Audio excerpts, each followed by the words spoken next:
Morning, Raja. You guys hear me okay?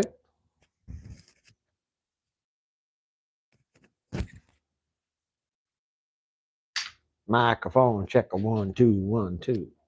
Y'all got me?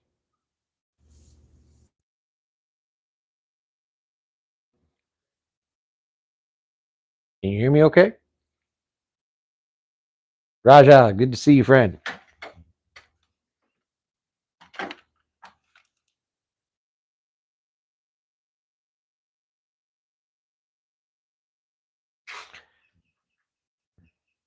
Five by five. Cool. What's up, guys?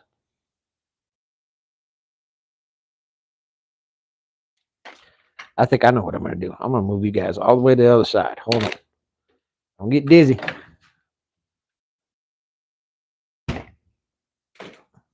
Hey, why so serious? All right.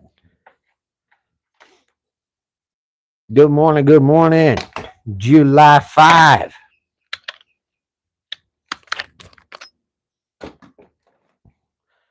I'm going to be setting up things as we continue to go, so y'all bear with me a little bit. I'm going to have to move the laptop over here so I can see because I can't read that or to save my life. Hope y'all are having a good morning. Hopefully not too hungover today. I guess it's okay if you are hungover today. I mean, what the hell? You know, it is what it is.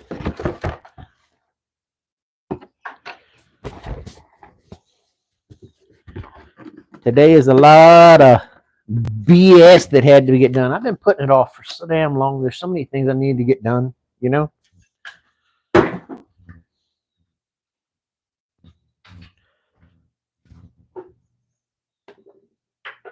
Oh, get things moved around where I can pay attention to them better.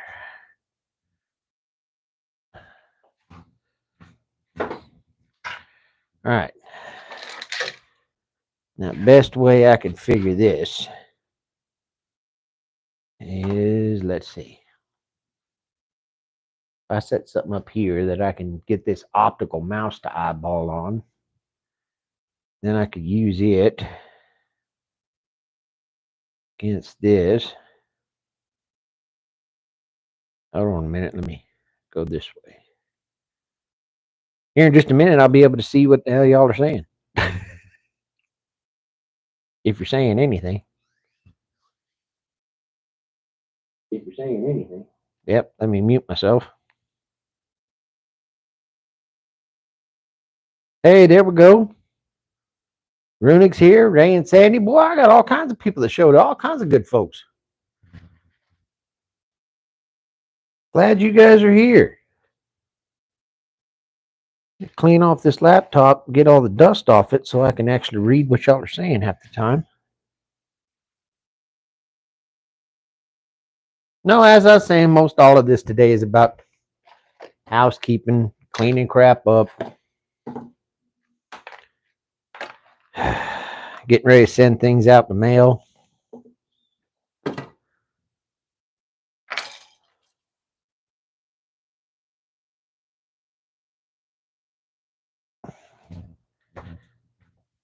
Straightening up and gathering all my materials to get ready to build a bar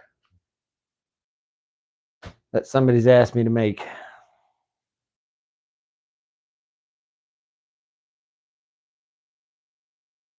Runick, I am doing quite fine. Thank you for asking. Well, I'm doing as well as I could expect to, I suppose.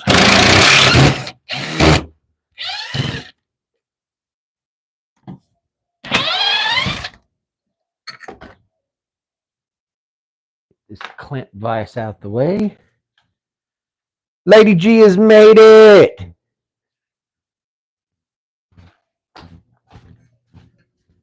Good to see you, Lily. Yes, we will get the bar built, but first we got to do some housekeeping and crap because I'm a nasty sumbitch and I don't know how to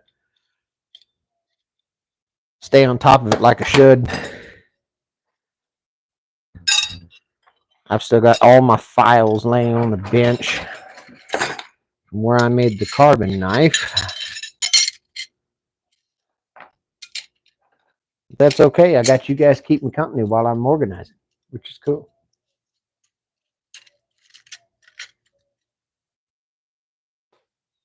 Oh man, Craig Posh is here. Lady G's finishing up the spoon.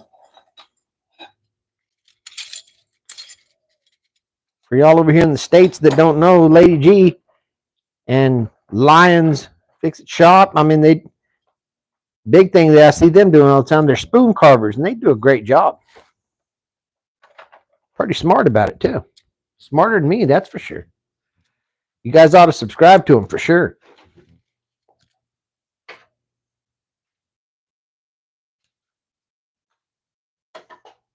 They probably make a whole lot. They'll make a whole lot better stuff than I do. Put it that way.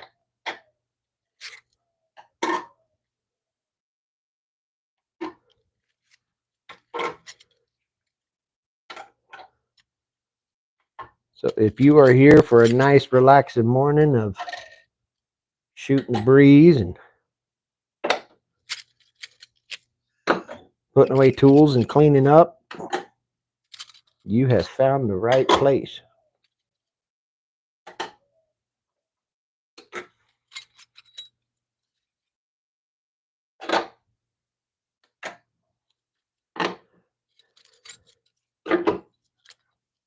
One of the side effects of purchasing things at estate sales in bulk is that you end up asking yourself questions like, why the hell do I have 84 flat files?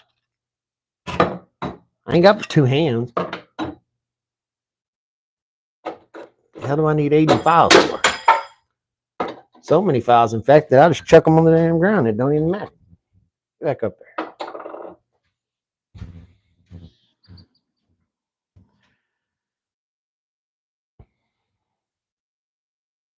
Finishing the spoon. Oh, goodness. I have let this place become irreconcilable mess. And I'm humiliated by it. Well, I'm not humiliated by it. I mean, I'm a working place. And I, myself, am a work in progress. So if that's the state of affairs, then I need to accept it. Just change it if I don't like it. Which is part of what I'm trying to do today. Myself a decent work area to work in.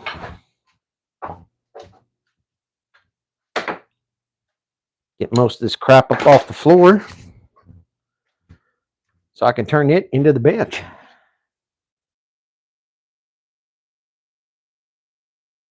What brand is that? Can't even tell. Greenlee. Pretty cool. It's definitely sharp.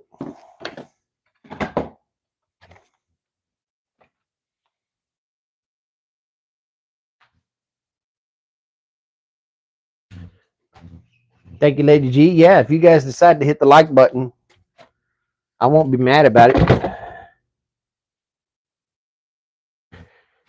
Kick the subscribe in the neck while you're walking over there.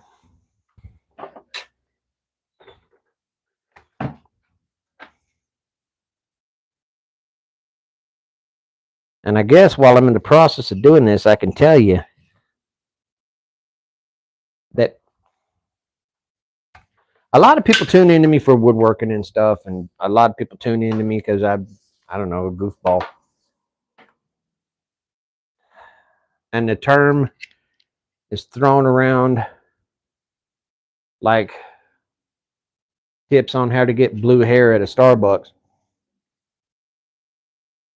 But I don't have any other way to say it. I'm a maker, so I make things out of whatever, you know. Sometimes that'd be wood, sometimes it'd be metal, sometimes it'd be plastic, sometimes it'd be 3D prints.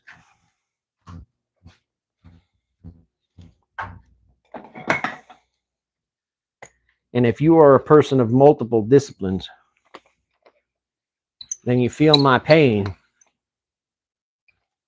when I tell you that one of the biggest challenges we have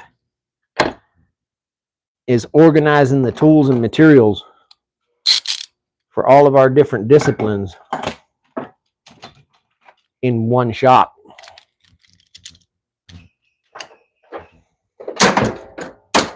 Especially one shop about the size of, well, 20 foot by 20 foot. Call that 3.5 meters by 3.5 meters.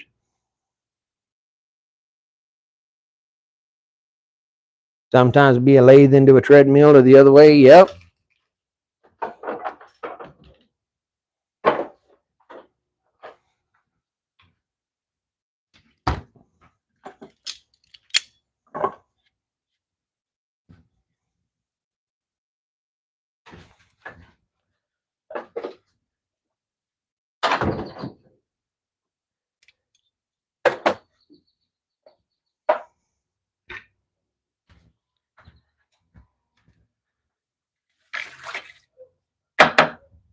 Thank you guys for being engaging and having a good community around each other. I love that you guys are talking like that because, truthfully, you're giving me a reason to stay at it and get on top of my damn shop.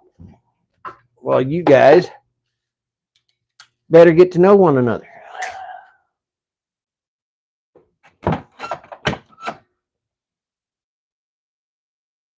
Starting to think this 9:30 in the morning might be the best time for my UK people to be able to meet my US people. Seeing as it's 9:30 in the morning over here, which ain't too early, which would make it about 3:30, 4 o'clock in the afternoon over there, which ain't too late. Works out. Hell, even Raja made it. And what is it, like 6 o'clock where you're at? 6 or 7?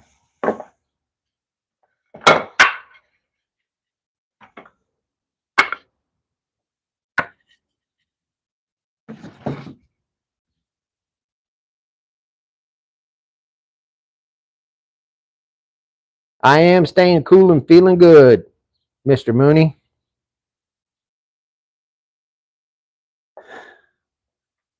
I mean, I'm physically cool. Like, temperature-wise, I'm cool. I don't know how fucking cool I am, but, you know, temperature-wise, I'm not hot. I'll say it that way.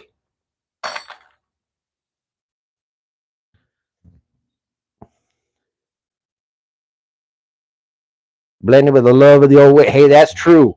All of you guys that are in Ireland and Scotland, believe it or not, go check out Runic.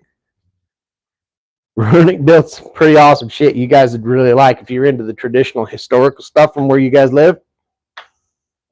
Runic's got you covered.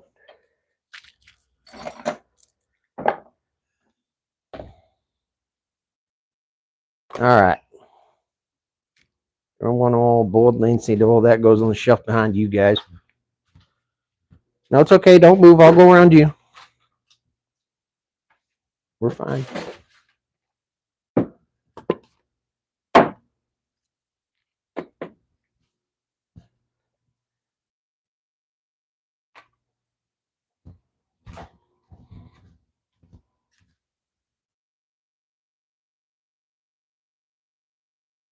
Who looks cool? Oh, well, Mooney, you're all right. Thank you.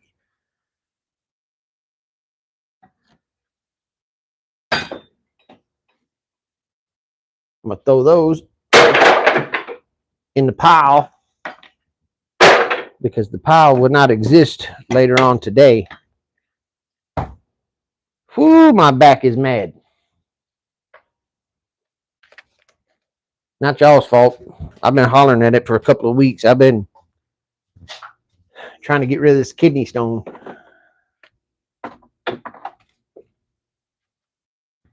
Keeps wanting to punch me in the gut, make me double over, but the world does not stop just because your gut is unhappy, right?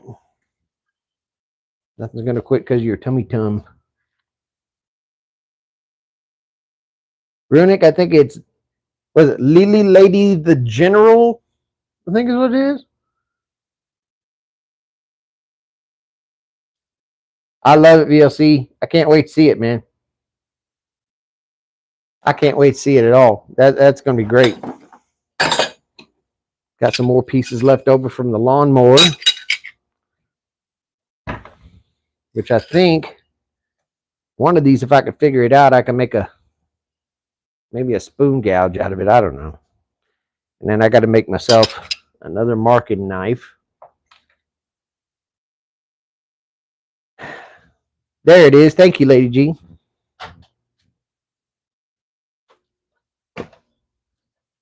Yeah, and you guys do all of the linky doos and the back and forths and the subscribe to each other, all of that stuff.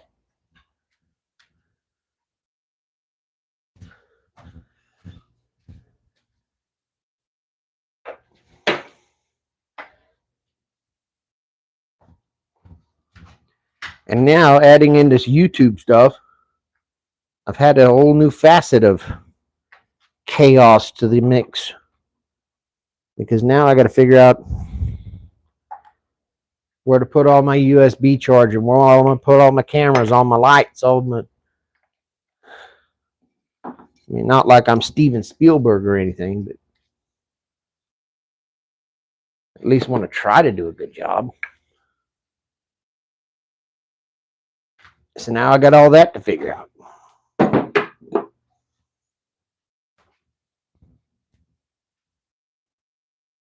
All right. You guys go out here.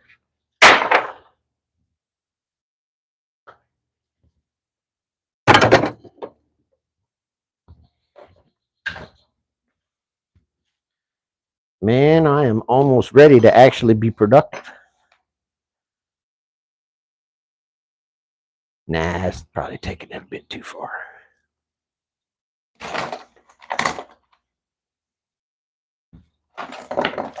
Maybe I'm getting close to looking like I'm productive. At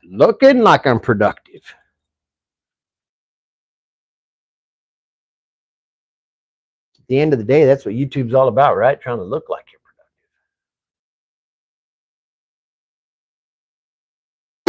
productive. You don't actually have to do anything. You just got to look like you're doing something. And convince other people that you're doing something, and then they'll think, man, he's doing something.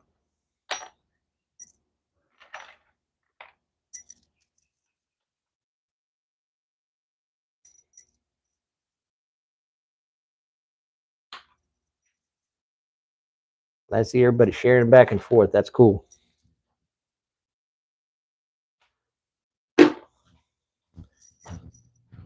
Put these, where's that other screw bucket? Underneath the first screw bucket. There it is.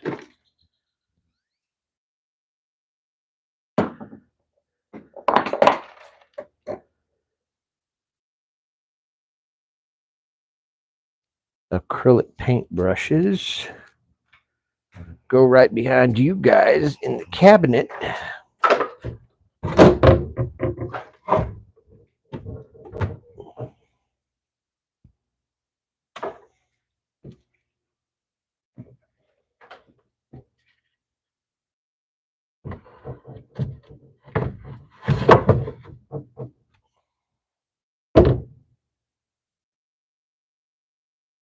There we go.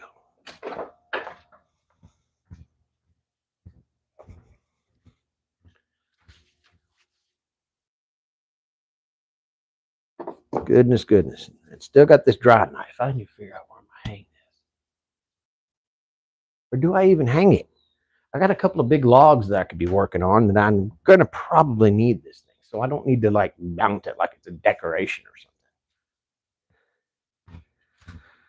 I'm going to follow what my ADD says, and I'm going to chuck it over here on this pile of stuff that I'm pushing to the side and forgetting that it exists for the moment until I get this straightened out. Hey. Hooray for ADD.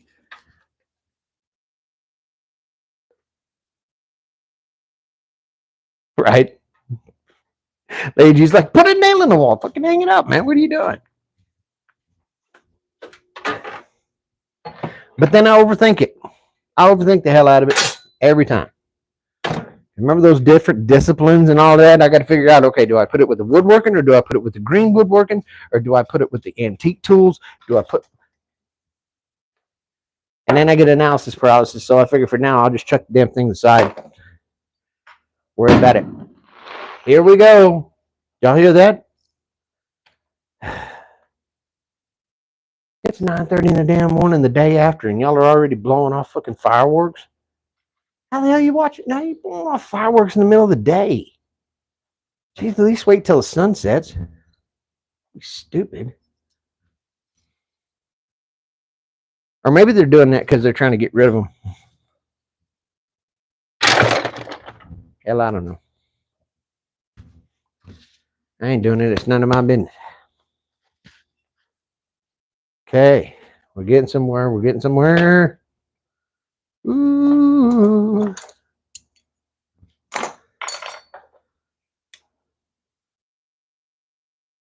Cigarette lighter. I ain't smoked in 5 years. I still got a cigarette lighter out here. That's funny. Guess that tells you how long it's been since I cleaned this damn place up.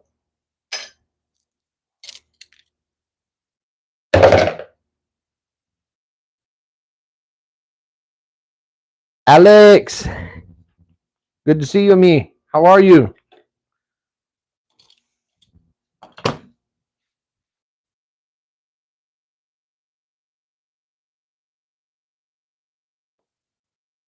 Well, if this keeps up, this might be a first for the channel. You guys will actually see the whole workbench, like without any shit on it. Ray, thank you for stopping by, buddy.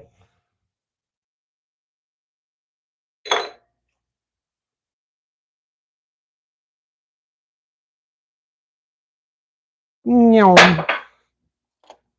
see how that worked? Out of sight, out of mind.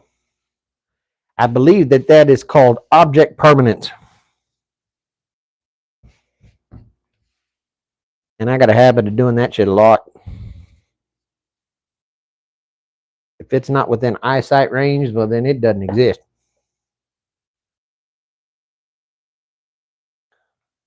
How you accomplish that in a wood shop with a piece of scrap? You chuck the damn thing across the room and throw it underneath something.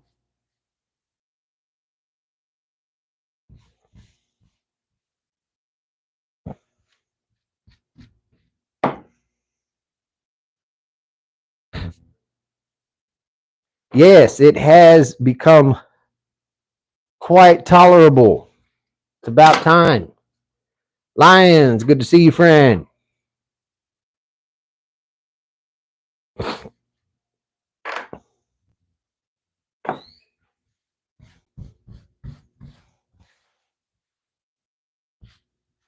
Okay. I'm making a committed decision. I am not just going to this damn thing into the floor. I'm going to find some way to pick it up so I can put it in the trash can, because otherwise I'm an asshole that just shoves it in the floor.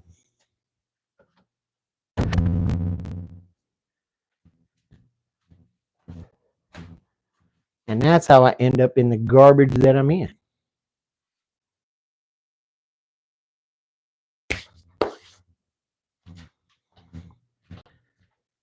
I'm not going to go down a rabbit hole. I'm not going to go down a rabbit hole.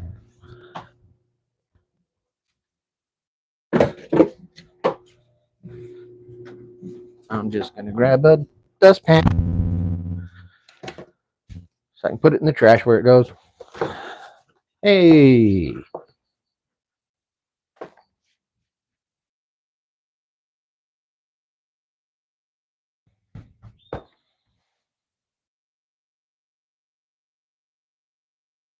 Oh, yeah. Dump this out.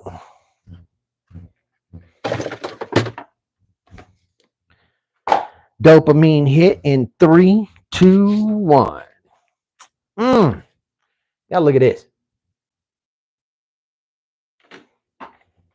Pull y'all out.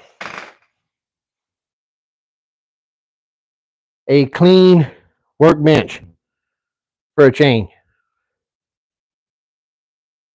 I actually have room to like do shit.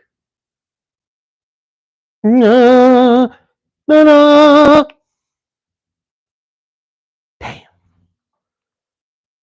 I love it.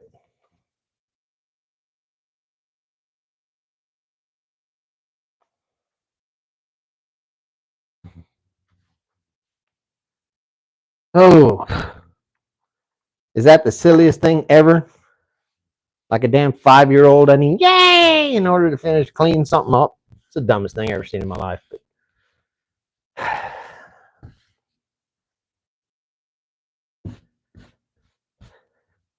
Einstein once said the biggest mistake you'll ever make is judging a fish by its ability to climb a tree.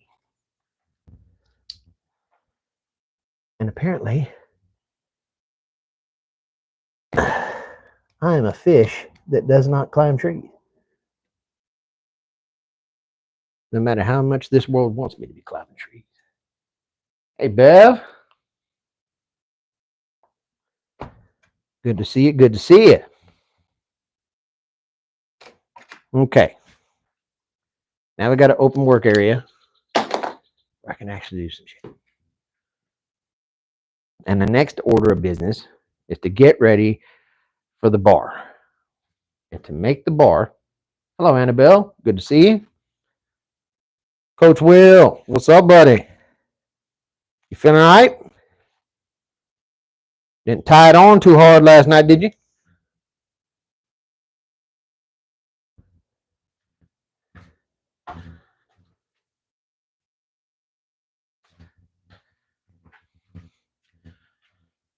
I'm going to do what any good and proper ghetto dad is going to do. I'm going to use my Minecraft cup with some more store brand soda.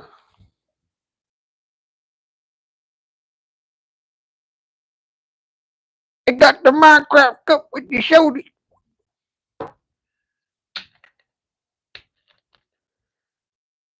And we can start tearing into the idea of the bar. You ain't kidding. Lines is definitely something to be watching. And I love that they're getting projects in.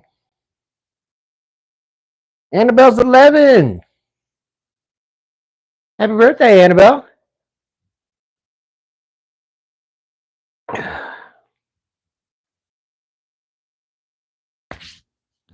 So the way I'm thinking about it, here we go. The way I'm thinking about it is we got to build, or I got to build, this bar top.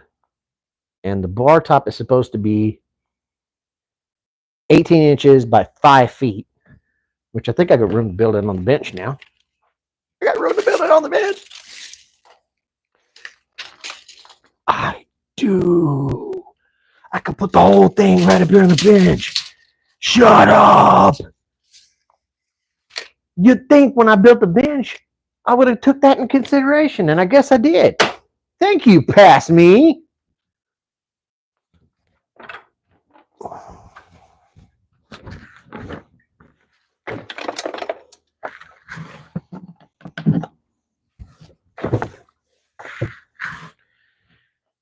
Now, if I'm a smart man, which I never claimed to be, I can accomplish 2 birds with 1 stone, 3 birds with 1 stone, maybe even 4 birds. What the fuck am I talking about birds? I can accomplish several things at the same time by making this happen. Where did I put my vape? Hold on. Pass the laundry. Doop-a-doop-a-doo. There it is.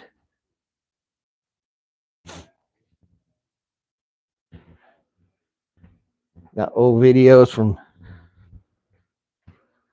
Baron the Boss Lady on the YouTube TV in the living room. The one in the shop isn't playing one yet, but it needs to be.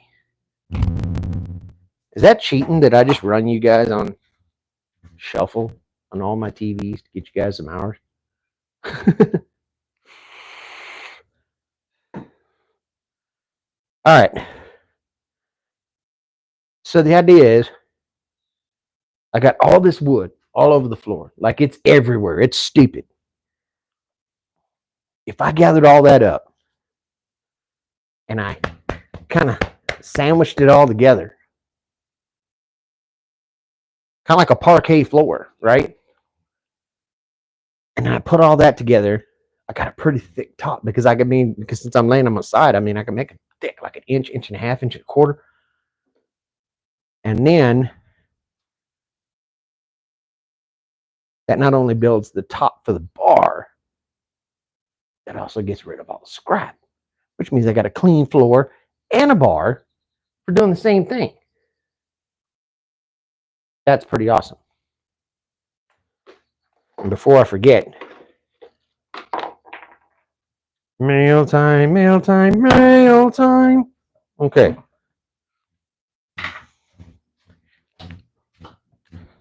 Got to go grab my other piece of mail. The laundry's done.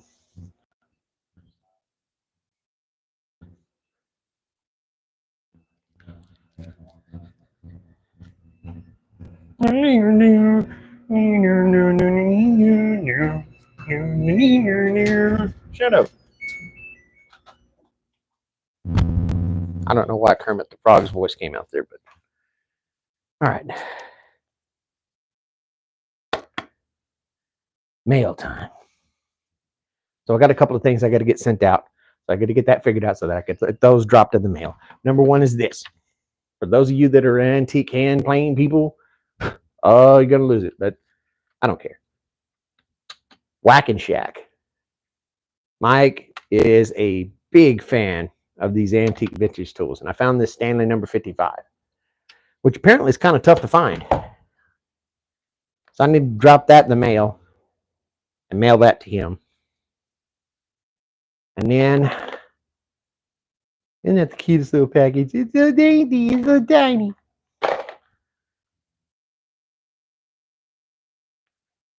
We sure tried, Lions. I got to get that sent out, but I got to find a box for that 55. Damn it. Do I find a box? Do I make a box? Does that add the weight significantly if I make a box? It would, because I'd have to make it out of wood. It's a little bit dangerous, Annabelle, but nothing too bad. Like many things that are potentially dangerous, it's just about understanding what it is. And then once you know, it's not so bad.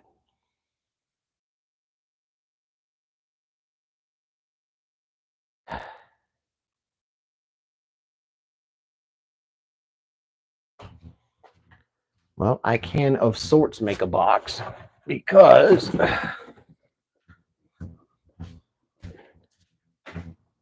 I have a box that I can reproportion to a different size.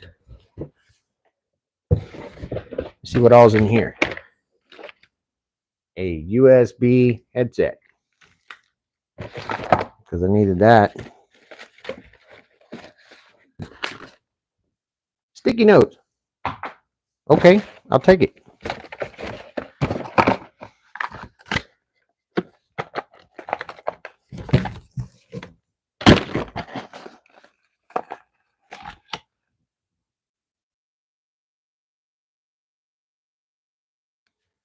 Driver download links for a triple display docking station. I don't need those. A USB hub, don't need that. Okay. So you can never have too many headsets. I'm going to set that to the side because the kids will always tear one of them up. It's not fancy and it don't have LEDs, but that'll do. All of the rest of this, vamos afuera con la basura. Let's get this all out in the trash. I wonder how much range is on this thing. Can you guys still hear me? All the way out here at the dumpster.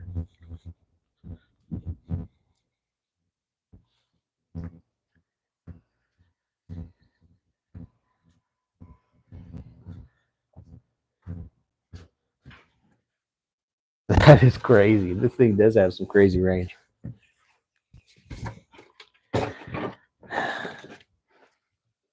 Hypothetically, I could take this box,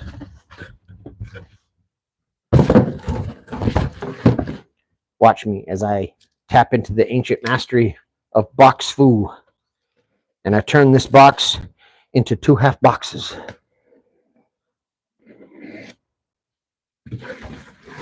Ha, dragon stance. Ha.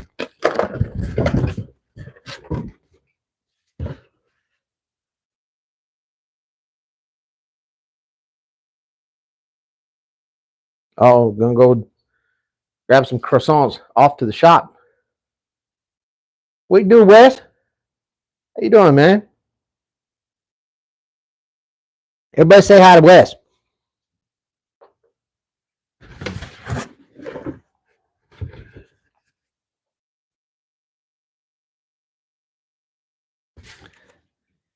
This is Wes. Wes is good people.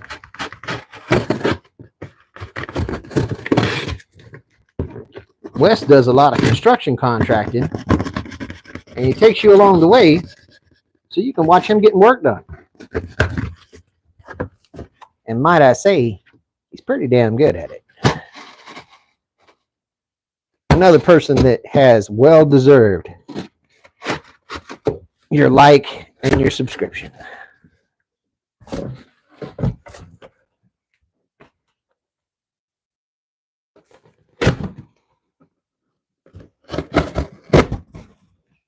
My plan is I break this box down somewhat.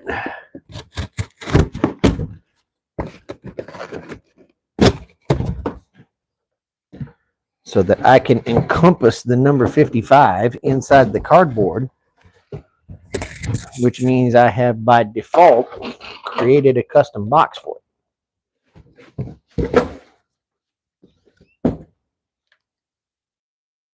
I'm going to do my best not to dox anybody, but check that out.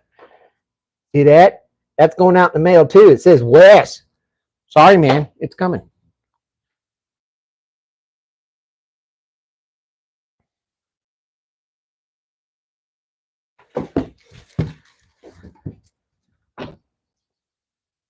Haha.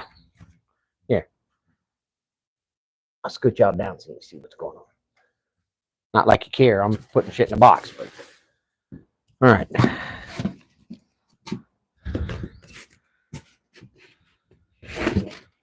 I think the smartest thing to do, set it up like so.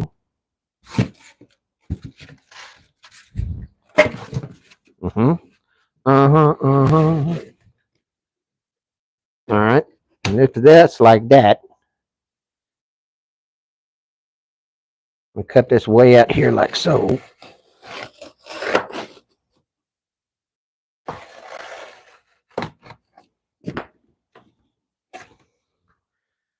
Make a couple more cuts in here.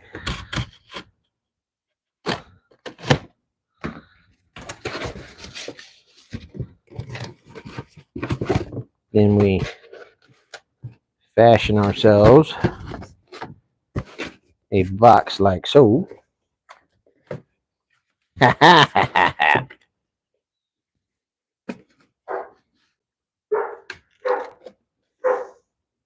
Oh, shut up.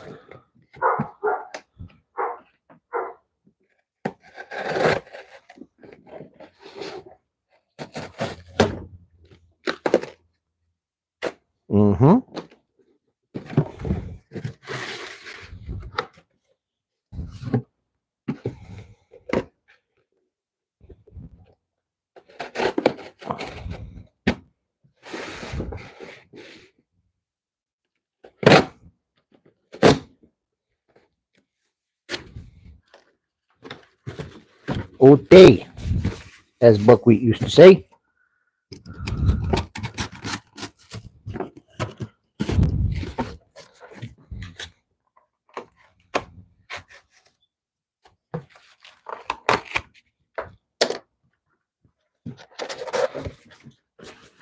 We have a cajita for our herramienta. We'll make a lid for that later, but in the meantime, and in between time, what do we do? Do I have any tape out here? Yeah, no, of course not. Move that to the side.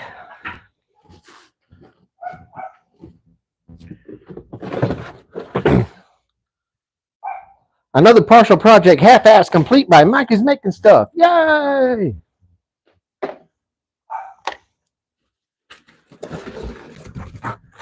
Put this over here, and we can fight with the mail once I go get the tape on my next run inside.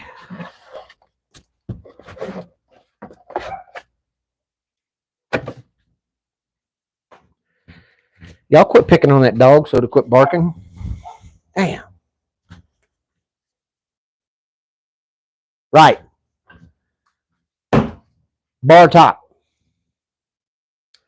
So the idea is take all them little pieces of wood that are on the floor, stack them like so, get them all co-planar at one line, and it just runs out, and we end up with a big, beautiful, thick bar top. And we get rid of the crap on the floor. Yes. Let's do that.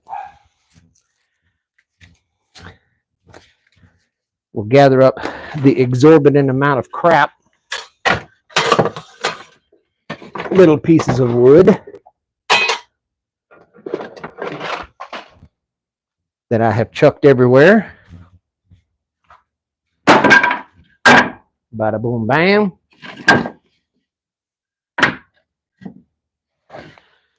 I think if I orient it like that, it might work the best.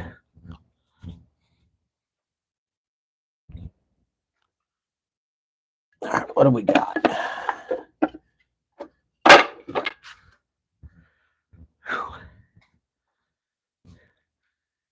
Do not let me make my back hurting because of these stones an excuse to not do this.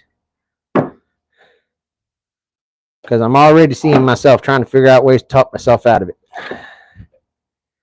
And I've got to get this doggone bench done, or this bar done. So see, as I'm stacking these like so, it's not going to take me long to figure out how to get 18 inches this way. Then I just keep building out until I'm well past 5 feet.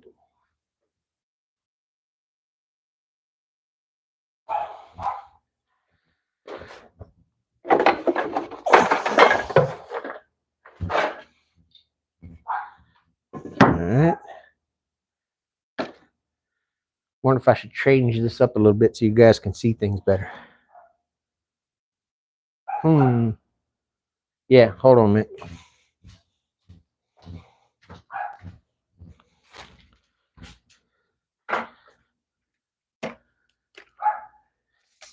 That damn dog's gonna make me want to figure out a way to eat my own face by the end of the day. Oh, that shut him up.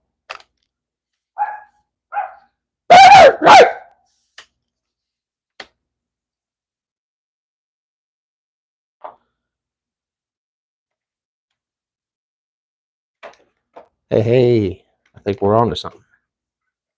There we go. You guys see the bench okay? I think you can.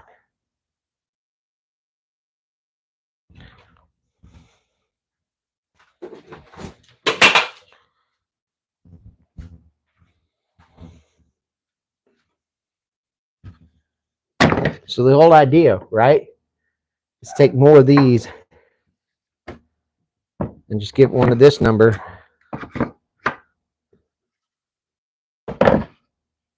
as I continue to build out till I get the whole thing going. Does that make sense what I'm doing?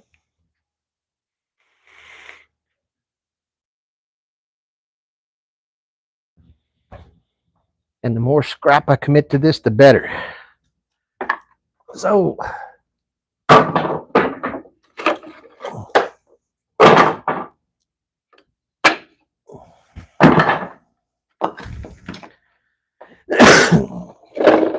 just throw it all up there.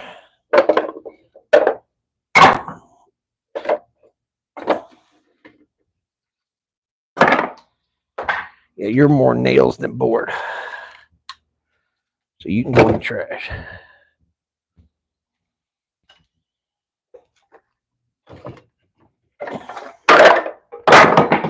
Mm-hmm.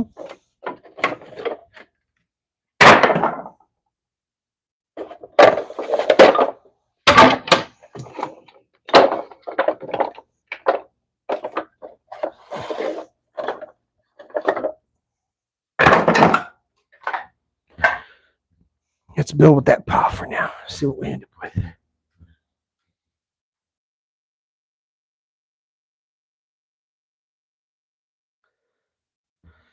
Yeah, I'm an alpha, all right. Sounding like that when I bark. All right.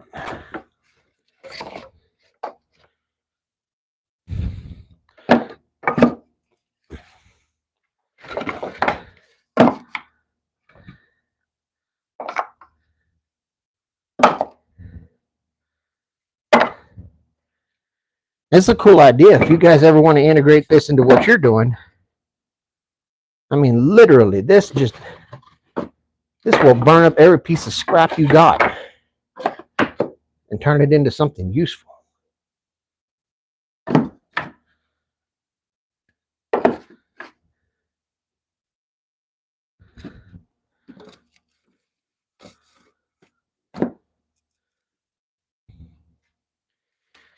Now, see, the trick to it is getting your rows of relatively equal width so that you end up with at least similarly dimensioned pieces, and you don't end up with a bunch of gaps.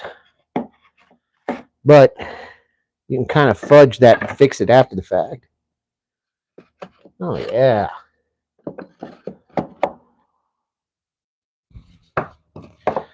It's like the universe was asking me to do this. Don't speak too soon, Mike. Give it a minute. It'll fuck you up. Just give it time. It's trying to figure it out.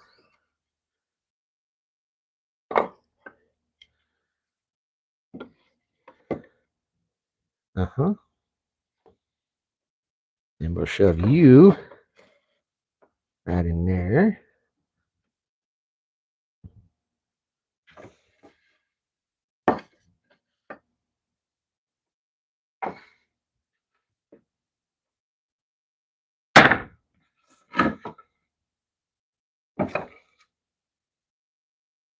Cut the nails off this one.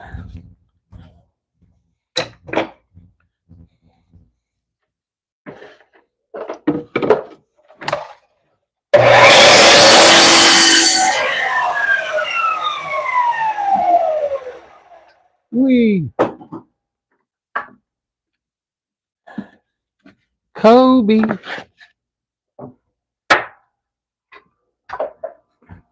And another stack of more wood. You guys holler at me. If I'm on the wrong track, tell me. I did not, Wes. Thank goodness. It was down in South Central Texas. Now, it's been, at the end of the day, it's pretty much a hurricane out of the Gulf that has been throwing all that precipitation. So, some of the rain bands have made it up here. That's why we've had a few rainy days.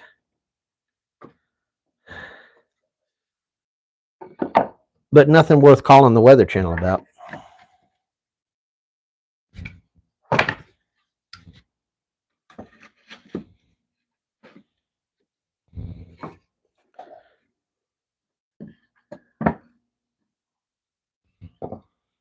Hold off on that one.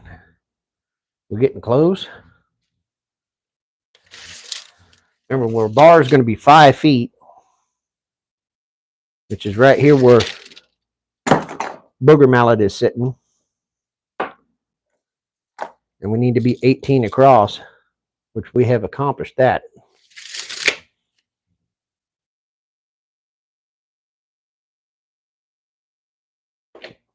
Space Nut, good to see you, buddy.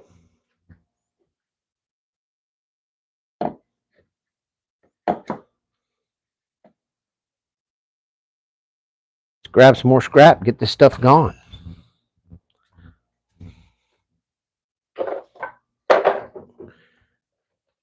Dude, we got 2x4 right there.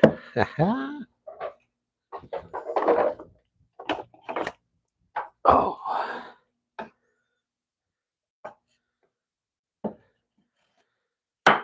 Get off me, kidney stone. I rebuke you in the name of the flying spaghetti monster. Get off me.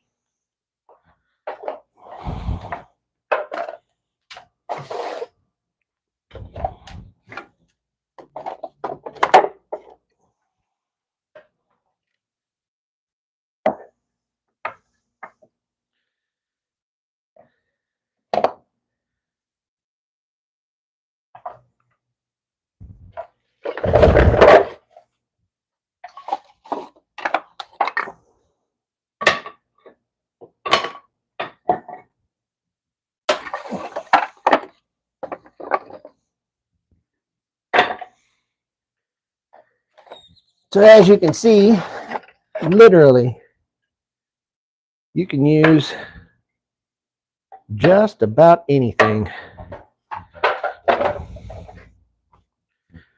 piecemeal together one of these laminated slab tops like this.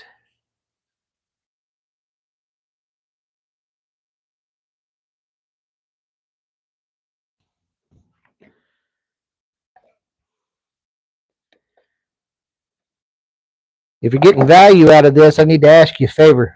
I'm a little embarrassed to say it, but I've been getting bullied. The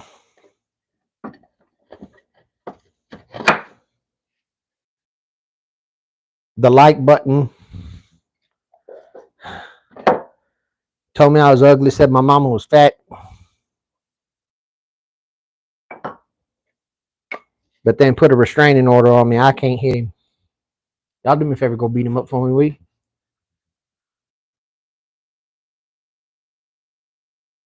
And if you do, go over there and hit that subscribe button while you're at it. He was in on it. That son of a bitch had it coming.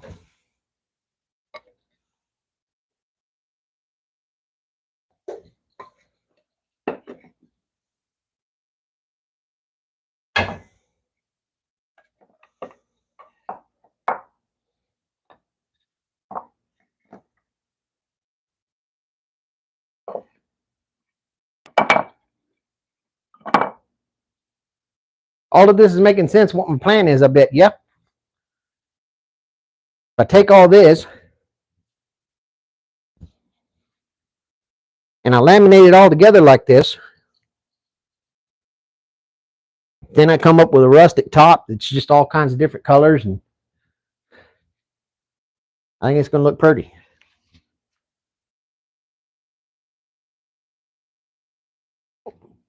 And that did take a significant chunk out of the scrap on the floor, which is cool.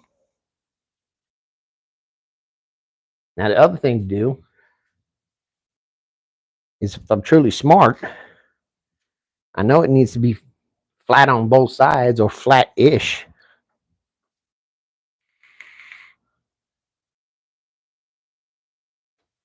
So I could run all of these through the table saw, cut them down thinner to maybe about that thick, and that'll basically triple, maybe even quadruple the number of pieces I got, so that I can make a really good sturdy top out here.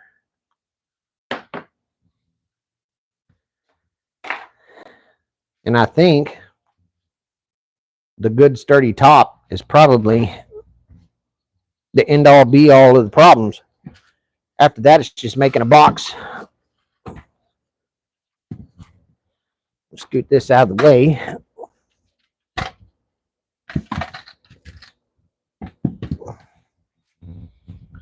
Put that there for people showing up later, which really doesn't matter. I mean, you could dox me off my license plate. It ain't even my license plate. I just stuck it on there for now. What I did was I ended up buying that truck, and then before I even got a chance to register it, the stupid transmission went stupid on it. So it's been sitting there with the wrong tags on it. I just don't want y'all doxing whoever it was that I bought it from.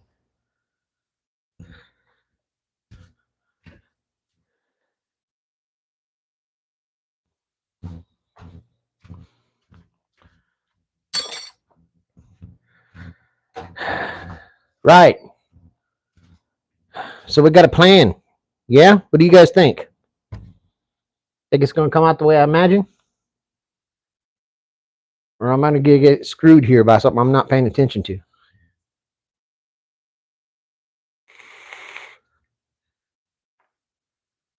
I think I'm in good shape. I really do.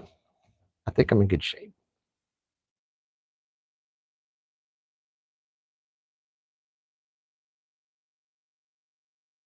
Neither it was a wedding.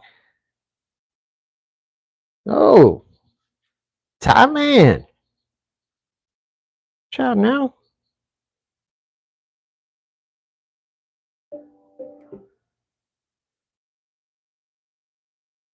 Do we need a moderator?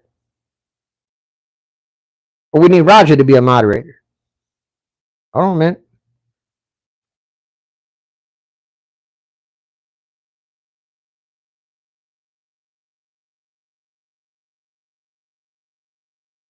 Roger's the moderator.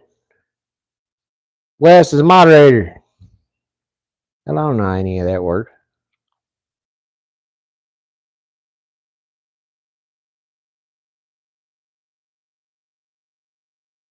Runic, why not?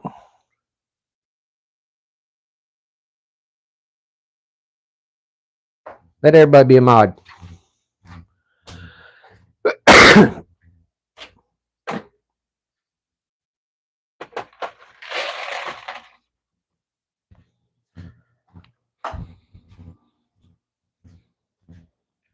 Okay, let me reinforce my dopamine here for a minute.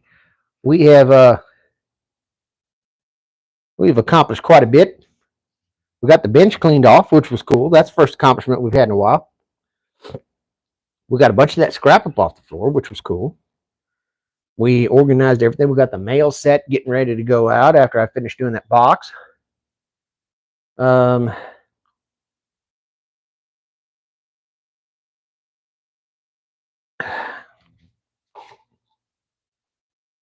Had wonderful, enriching conversation with my good friends here online.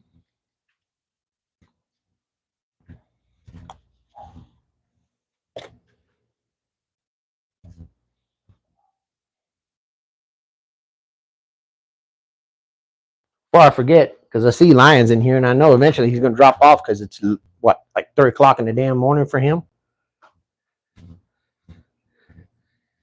In your words, buddy, this sucker right now is bollocks, and I got to redo this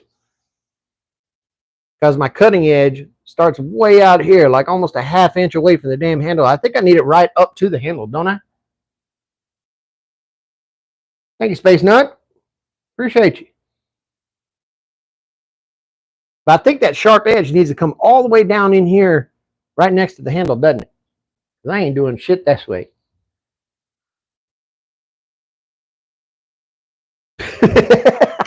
Space Nut won the damn crown, I guess.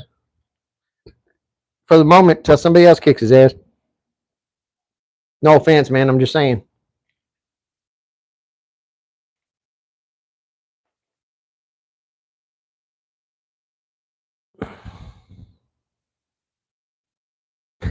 Now he's got the crown. Why be a mod when you could be a king?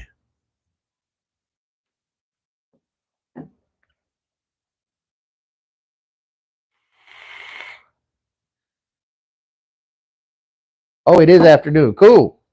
That's right. Damn, I'm so used to doing it at night, and then it's like more times than not, I'm on in the late afternoon or in the evening in the US, which means it's like the asshole armpit of the morning for all the UK people. I forgot I jumped on this morning. Yes, Alex, I do intend to do that. But I think the next step that I have is to find the shallowest piece, which I think is this guy right there. I don't think I want to go that shallow, so I may come up to here. And the idea is chop this off right there, and then whatever this thickness is the thickness that I'll tentatively bring everything else down to.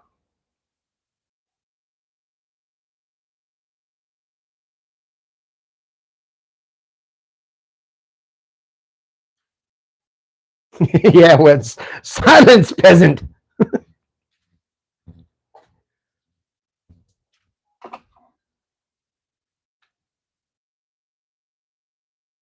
You know nothing of the preferences and demeanor of our lord.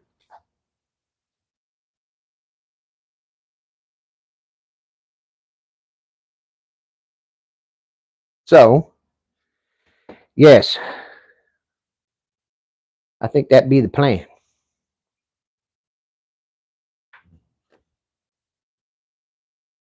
My push stick has just about had it. I need to make a new one.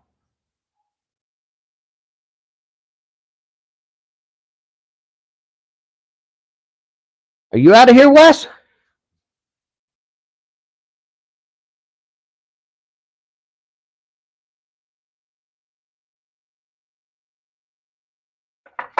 Okay,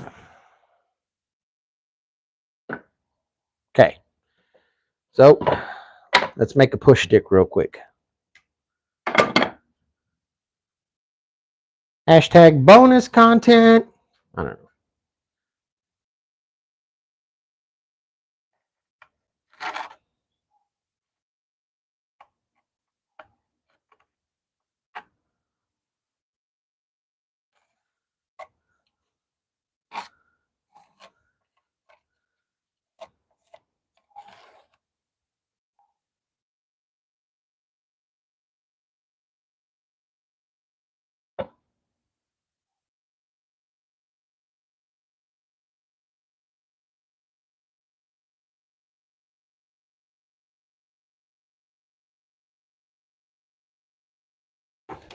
Okay.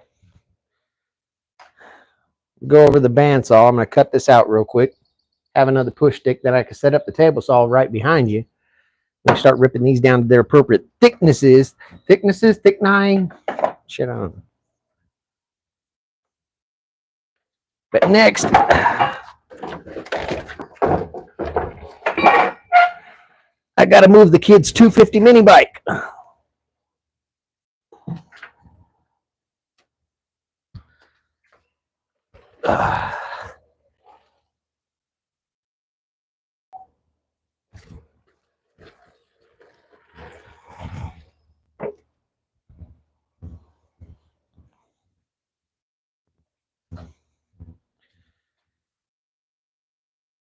All right. Cut this down. Be right back.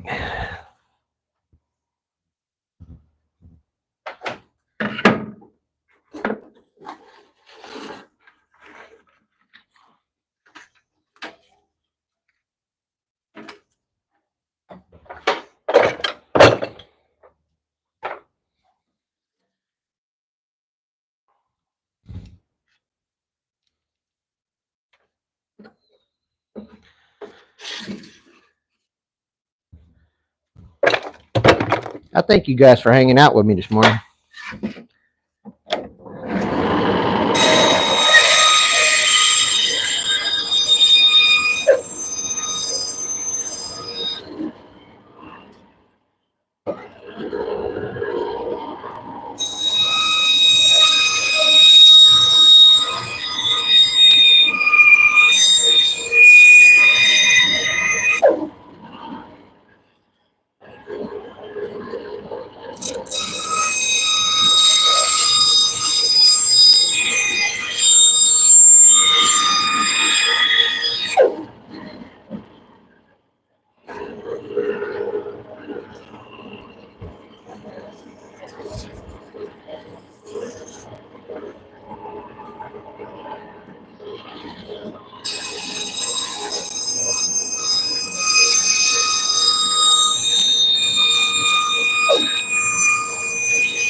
Behold the new push stick. I believe that is a push stick, as it is both sticky and pushy. Mike has to go mow the grass. Well, that's unfortunate. I get it though. If you can see the neighbors across the way, you'd realize we all do.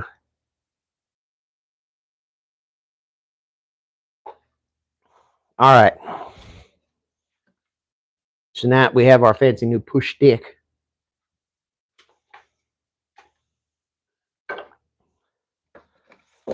I'm going to move all this wood over here. Stack it out of the way of the outfeed, which is also the workbench.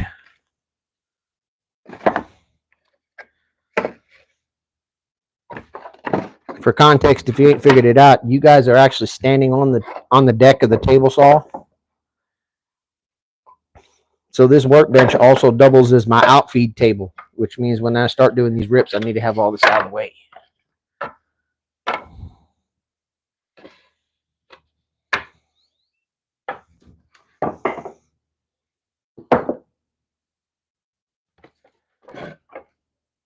Give myself room to do what I got to do here. And I just knocked half of it back down on the floor, because that's where it always goes.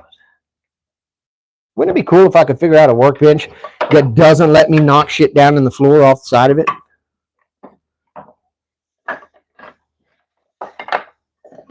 How awesome would that be?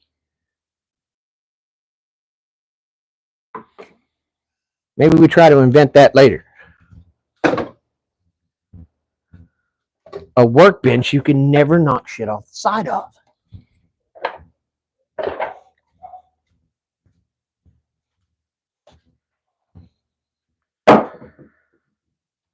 All right. So let's set this. Where's my skinny piece that I had? It's right here, I believe. There it is. So we figured we were going to do that.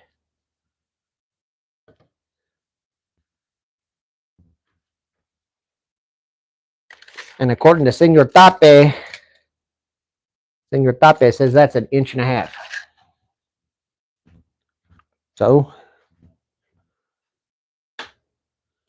let's set this to 1.5 inches. Ooh, and that works out because the 2x4 is 1.5 inches thick, which means if I cut them in 1.5 by 1.5 squares, I can orient them either direction and they'll still fit.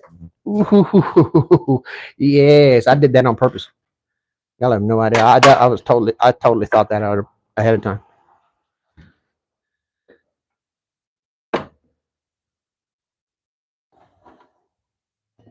That was completely on purpose.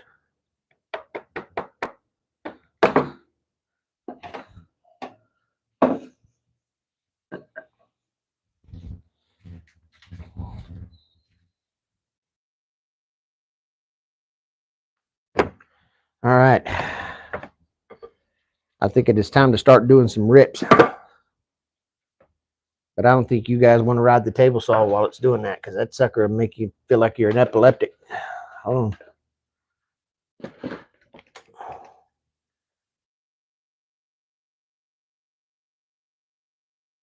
There we go. I think we're clear.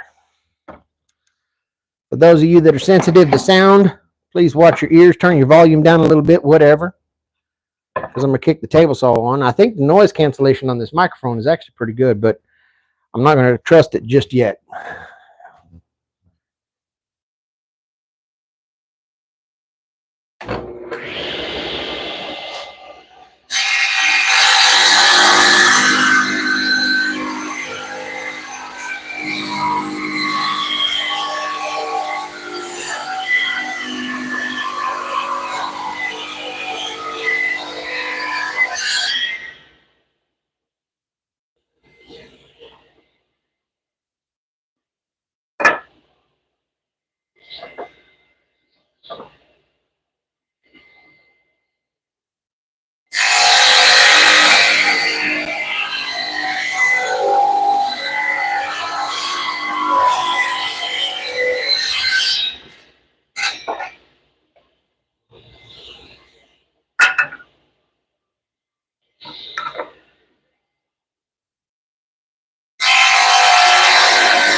Mm-hmm.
Shit, I just knocked you across the room. Can you hear me okay? Sorry about that.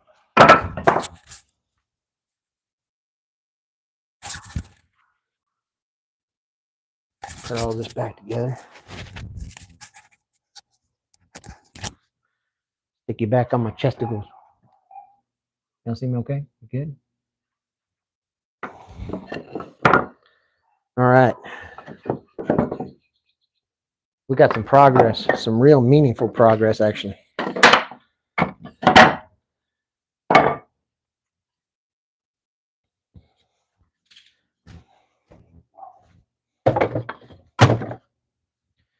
See, the key to making this work is getting a consistent thickness to what I got going on, right?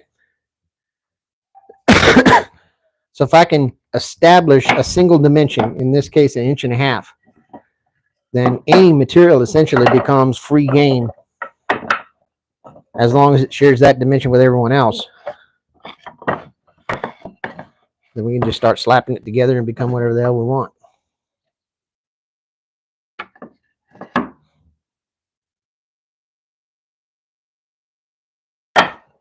So we'll take this and move it aside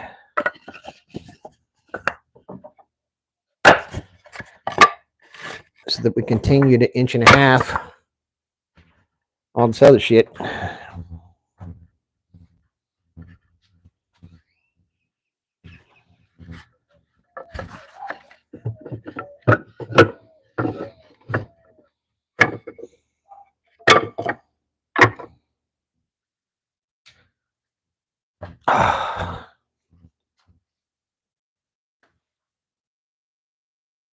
I'm hoping so, Space Nut. I really do.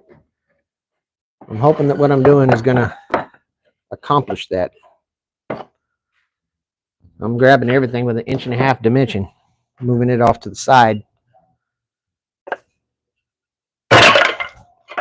Large and small, it really doesn't matter.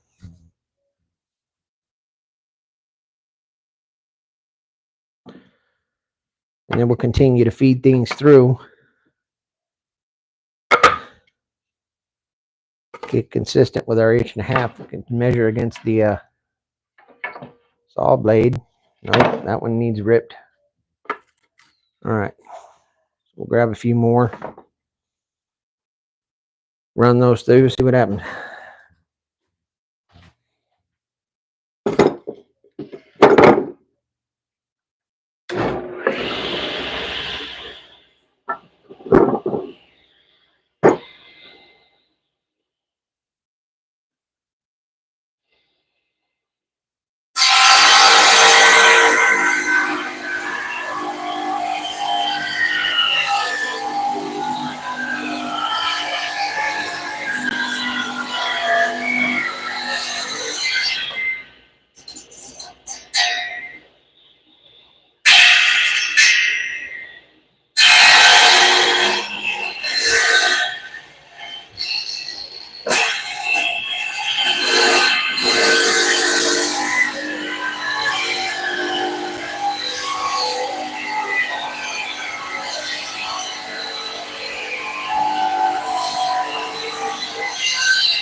did it again.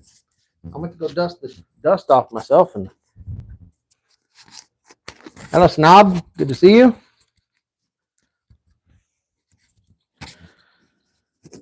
All right.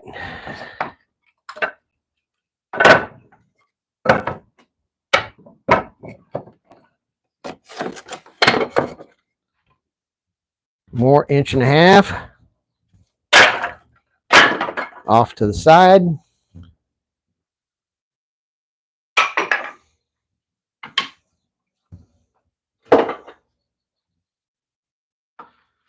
Take another armful, burn these through. It's kind of repetitious. Thank you for hanging out, man. I know it's kind of boring, but some of you might think ASMR a little.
You're absolutely fine, Space Nut. Hey, see you, Plywood. Good to see you, man. I'm going to make the top to a bar, I think.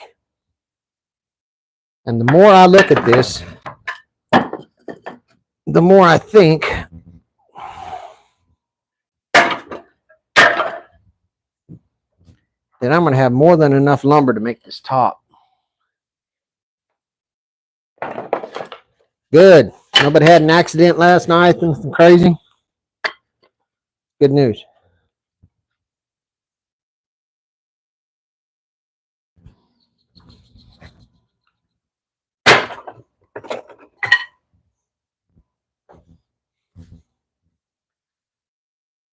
All right, let's see. Another 1.5 inch piece there. We'll whack up some more of this.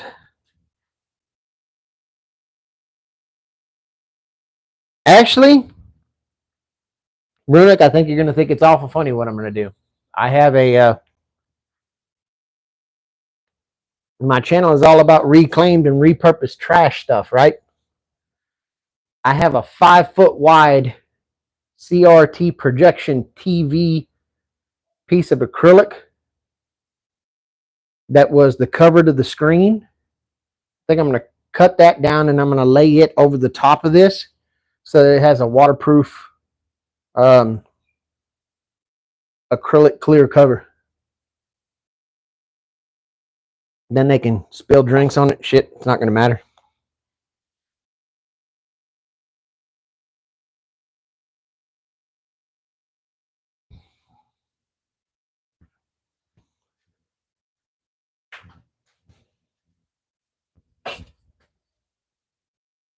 Because he also wants the bottom of it just stabbed together out of pallets. In his own words, he used the words, I want it just stabbed together out of pallets. So he's not looking for an heirloom or anything.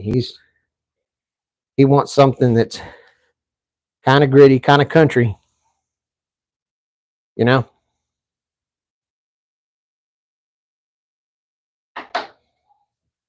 Very rustic.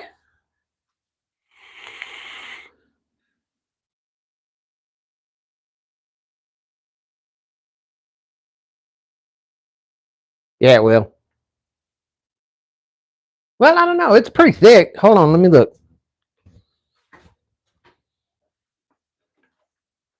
It's almost 1/2 inch thick. I mean, it should be all right. I don't think. If you're doing something on top of that board that could slam through 1/2 inch thick acrylic, you shouldn't have been doing it on top of the damn board to begin with. Oh, yeah.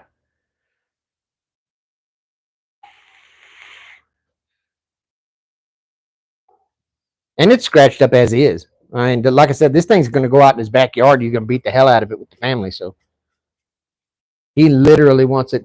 I think, in all honesty, if you ask me truthfully, I think he wants it so that he can convince his wife and everybody that he's the one that built it. Nikki, how are you, dear? You feeling any better? You about got that damn shingles past you yet?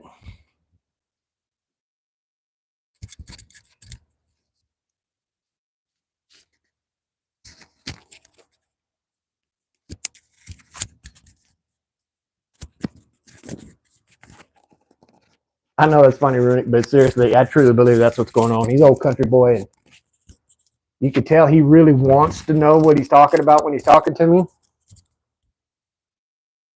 But I think that's what it is. He wants to convince his wife that he built it.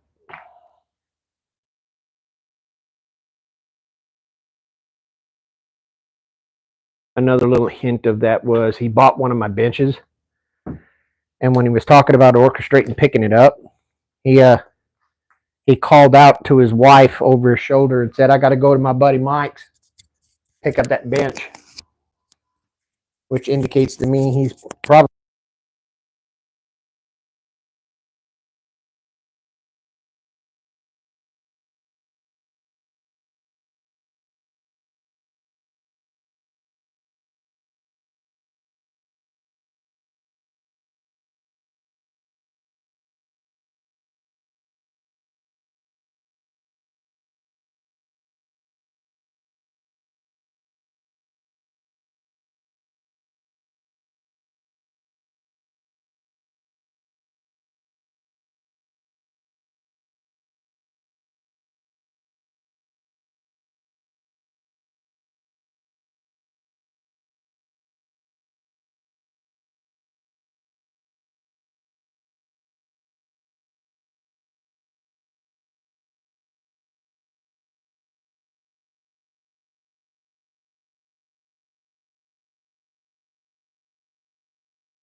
Is it dead? Do you got me now?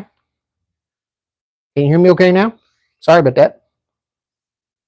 Yes, no, maybe so. Check, check, 1, 2. Okay.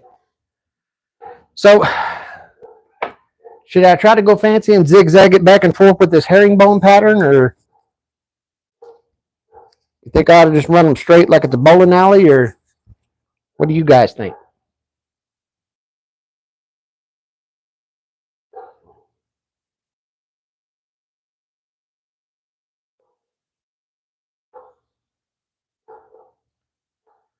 Part of me likes that because it's a little bit fancy looking. Part of me doesn't like it because I know it's going to be a pain in the ass compared to just laying them up there and getting it done.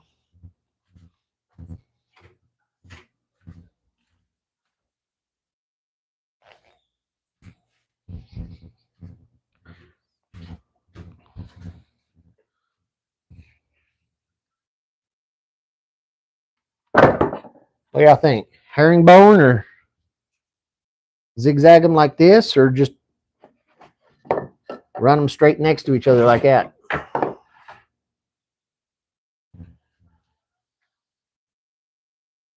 I like the herringbone, but unless the wood is milled really well, the pattern will be held to line up. I mean, there is that.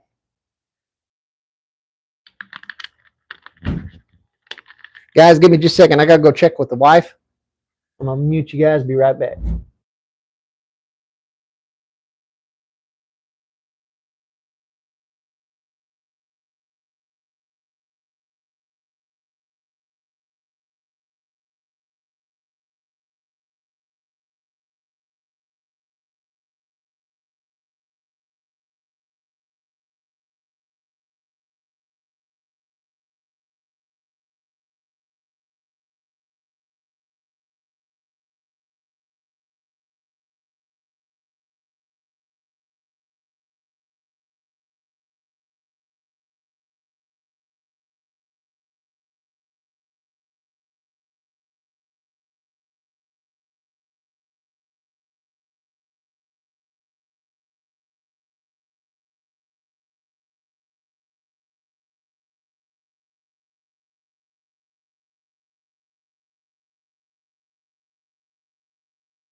There we go. I'm back. Can y'all hear me okay?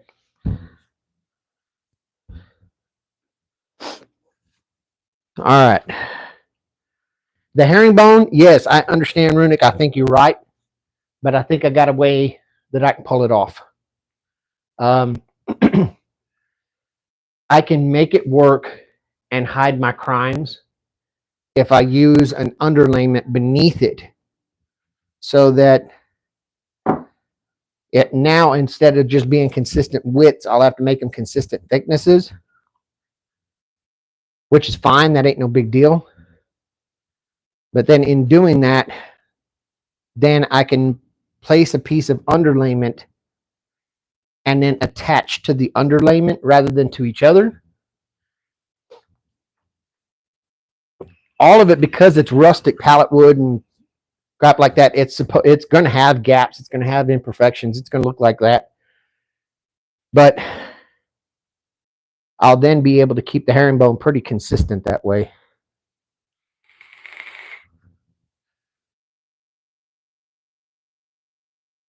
You know, now that I think about it, that's what I'm going to do. I think I'm going to set a herringbone.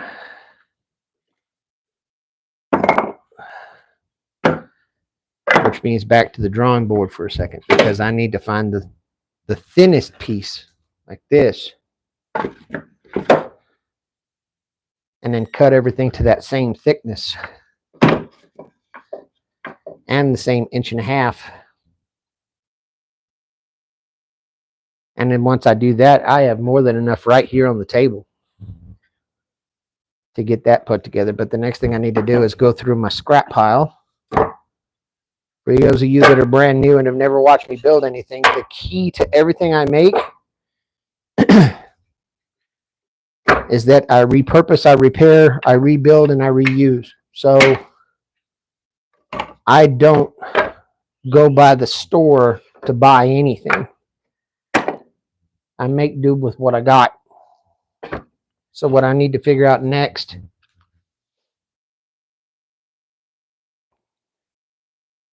and then burn it. Oh, with some of that so sugar boogie. Hey, that might not be a bad idea. But what I'll do is I'll make do with what I got and convert that into something.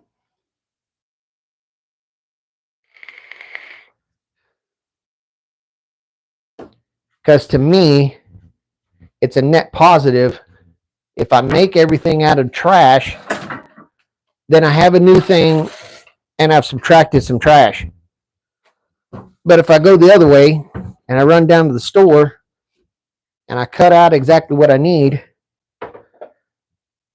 well, yes, I'm plus furniture, but I'm also now plus more trash. Which to me means that I don't feel like I accomplished much of anything.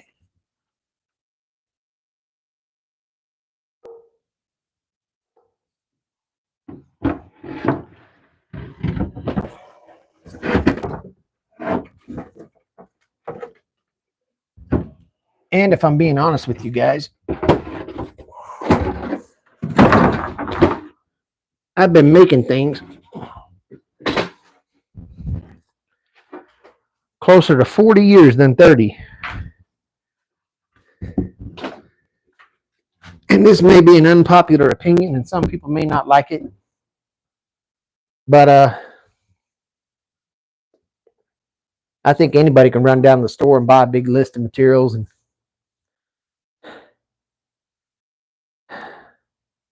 just slap something together. I think anybody can do that. This is more of a challenge. Stefan, good to see you. I'm actually making a bar top.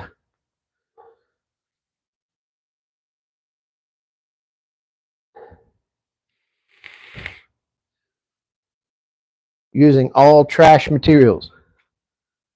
Where's my tape? Let's measure this and see what we got, because this looks like it's 5 foot at least.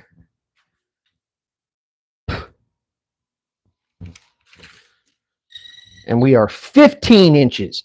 Yes. Okay. This is beautiful.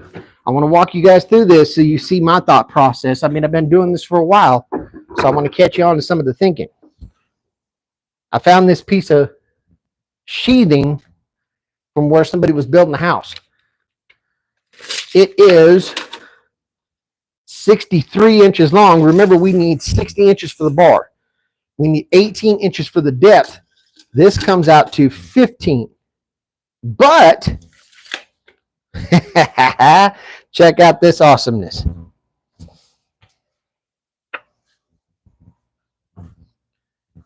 If I got an 1.5 inch piece here and an 1.5 inch piece here, that adds 3 inches to my width, which gives me the 18 that I need. I love it. So we are going to be able to say that we made this entire thing out of garbage. And I love that. I love that so much. What about you guys? Does that get your juices going?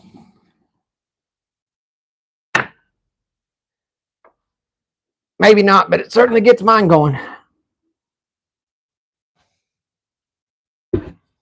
I'm fired up now. I'm ready to go.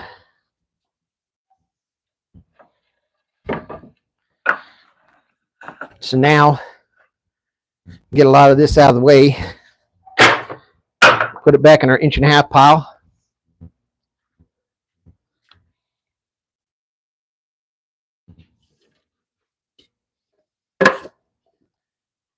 And Stefan, if you like what I'm doing, you'd like to support it, there's a couple of ways for you to do that.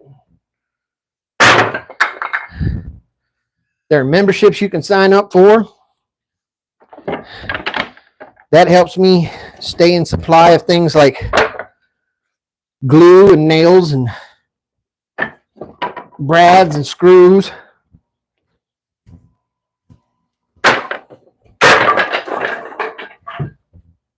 Or there is the dono button, but I ain't trying to poke nobody about that. I mean, you guys already know how that goes.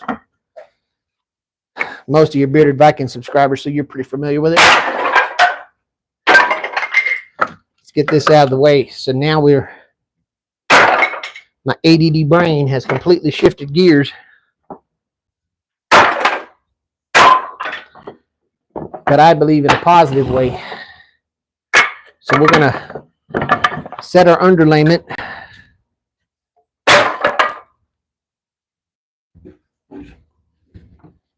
This will be just about the size of the bar top. Hell, I may just be nice and give him the other 3 inches.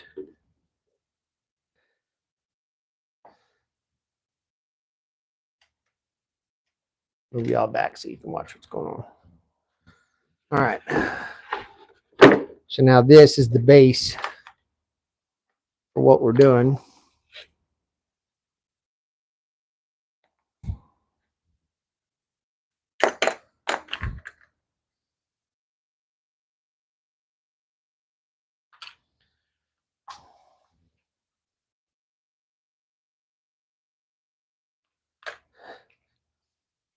And I know from talking to the man that the 5 foot really isn't that critical, even though he didn't say as much. And I'll tell you why I know that, because deciphering not only what he said, but how he said it. He did say the 18 inches. He said that very specifically. And then he said it can be about, about 5 foot, whatever. And when you say, about 5 foot, whatever, then that means that 60-inch measurement this way really isn't all that critical, as long as it's somewhere in the ballpark. And for this to come up to 63,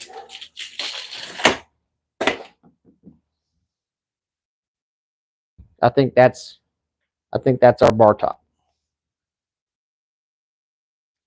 The other thing this will let us do, hey, that does provide us a pretty solid top.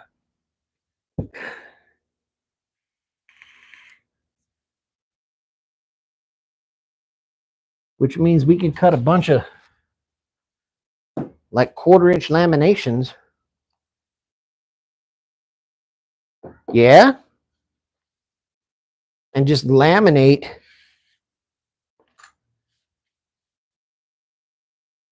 kind of a veneer across the top. And then that veneer gives us more room to hide the crimes I was talking about. Runic, what do you think? Because then if I've got a piece and I set it up there and it doesn't quite jive at 90 with the other one, well, then I can jockey this around a skosh 36 to 64th,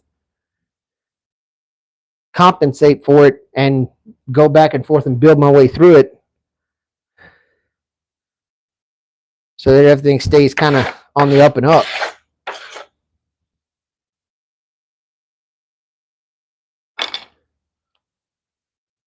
Yep, I think that's the plan.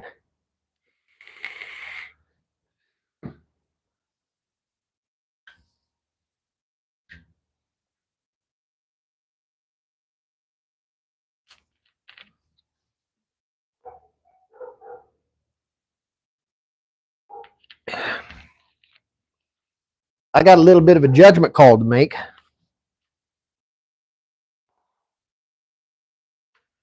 Another one of those aspects of dealing with reclaimed wood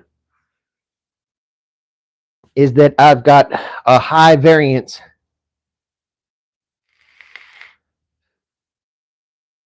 when it comes to wood grains, when it comes to species, when it comes to condition of the material. Some of it's gray and weathered. Some of it can be cut to look brand new. Some of it is going to be oak. Some of it's going to be pine. in the spirit of that, should I try to make some kind of a pattern out of the variations in the wood itself, or should I just randomize it?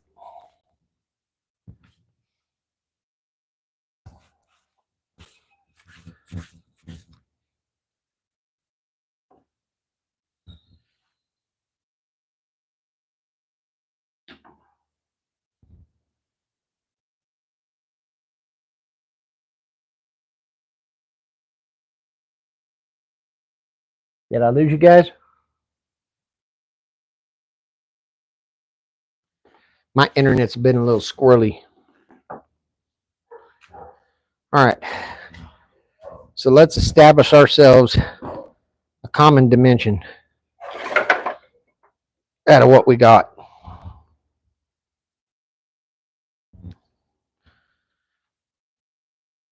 Come on back. There we go.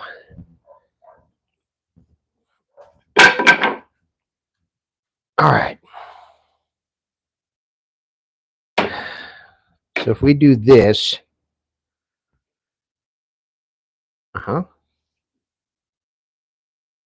and then make these sides 1.5 by whatever that thickness is.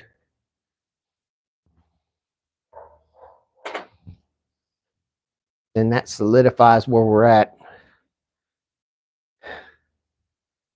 Gives us our 18 that we need. So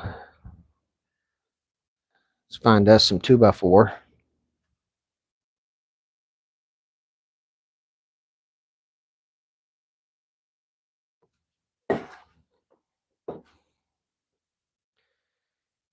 That couldn't have worked out better if I tried. This is my thinnest. This is from my cedar pickets. And that combined with the piece of plywood that I got comes out to 1.5 inches. It's like this thing was meant to be. It's like this thing was meant to be. All right, I love it. So,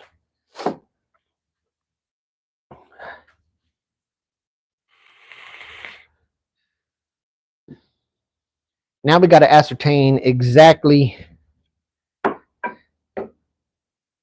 Let's see. Let me split this in half so we got a visual reference.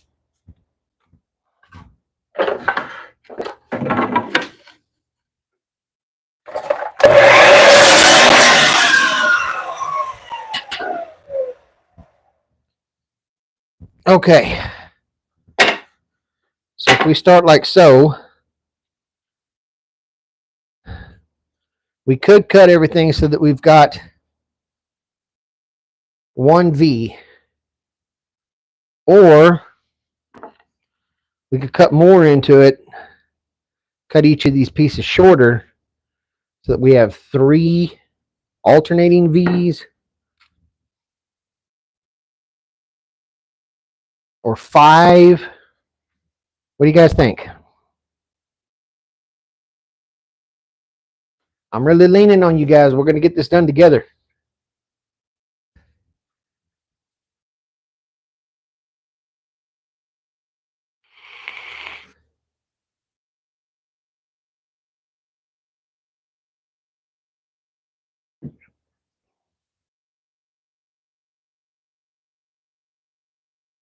So to clarify what I'm asking, should I do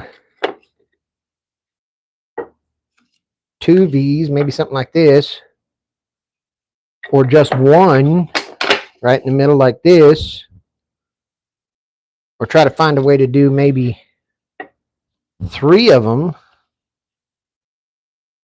like this,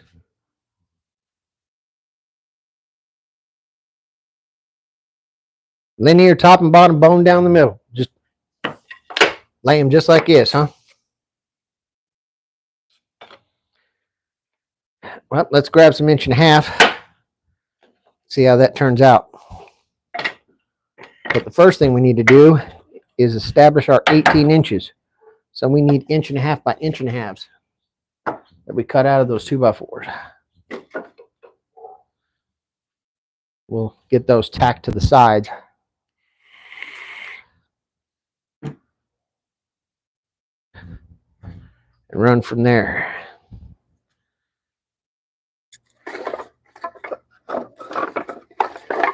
Oh, you damn kidney stones, I swear.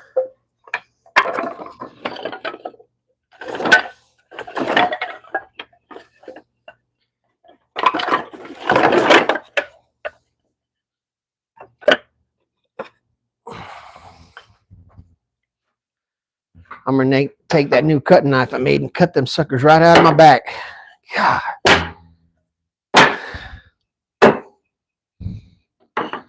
So if we run these just like so, that one's got a bit of a bow in it.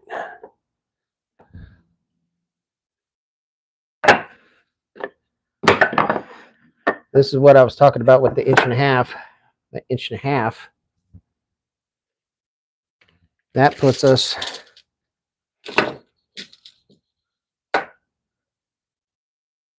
dead nuts. 18 and a 16th.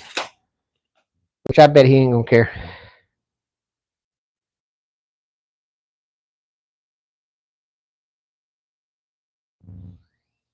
Oh Lord, Runick, you just hold on. It's 2 in the damn morning. Okay, wait. Just maybe 5 foot top and bottom for the linear part. And start with an 8-inch diamond in the center and run. Oh, so you're talking about doing this job.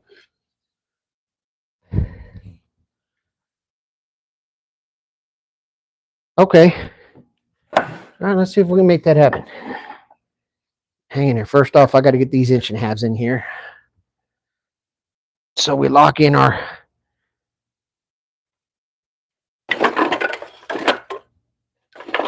18-inch dimension that he was pretty set on. All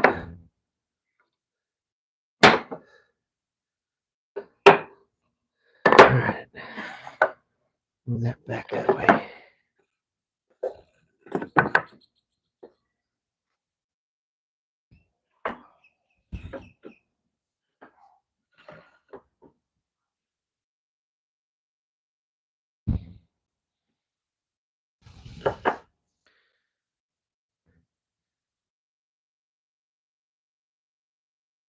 Don't ask Chad if you don't want the wise ass idea. Shit, are you kidding? I love the wise ass ideas. All right. So we got to chop some of this down. Get some square ends on these.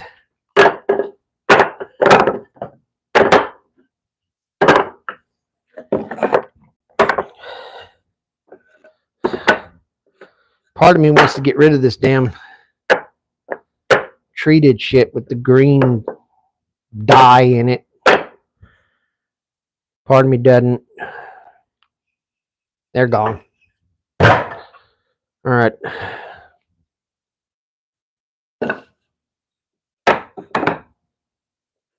Lay it all out again because I'm a glutton for punishment. So now I need 2 more pieces to replace those treated ones. Mm-hmm. There we go. Okay. There's one.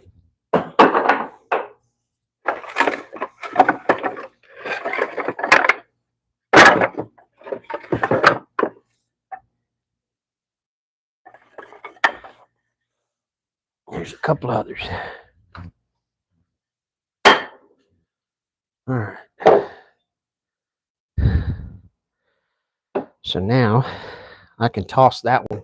That one's got a big old bow in it. Which doesn't bother me. It's just going to make it a pain in the ass to work with. All right.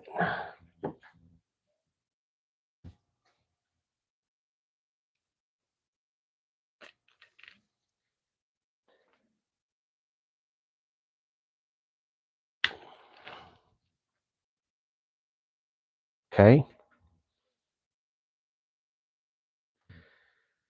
All right. How much was this? 63, right? 63 divided in half. That's 31 and a half. 15 and 3/4. So chop all these down to 15 and 3/4, and I should come up with 4 evenly spaced all the way down the side of this. Let's go over to the miter saw. Let's change things up. See what the hell's going on.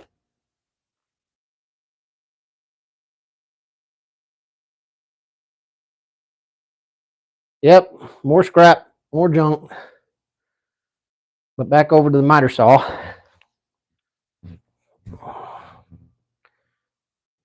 We'll set us up a stop block at 15 and 3/4.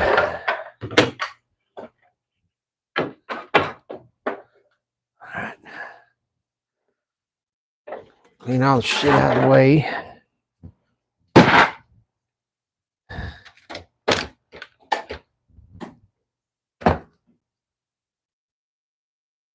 Grab the tape.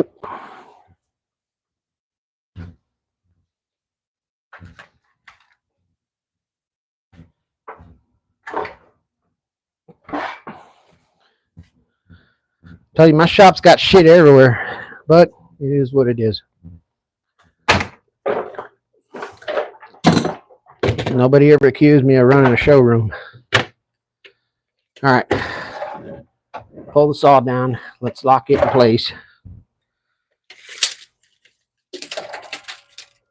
so we can run the tape. So you guys know, this end's got a couple of magnets in it. So what I'm doing is I'm sticking it to my saw because I know that at the edge of that carbide is the edge of my kerf. So 15 and 3/4 was the measurement we came up with. That'd be right there.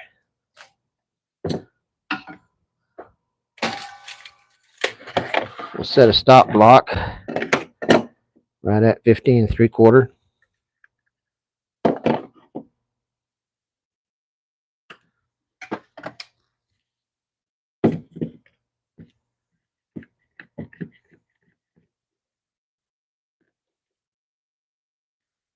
Unpopular opinion, accuracy means nothing compared to consistency. I mean, it doesn't matter if these come out exactly 15 and 3/4 or not.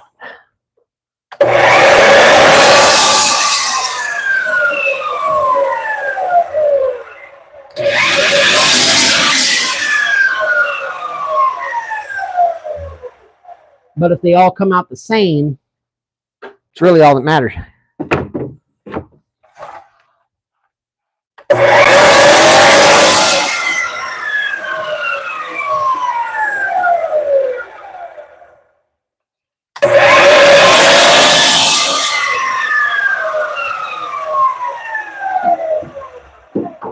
Kobe.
All right.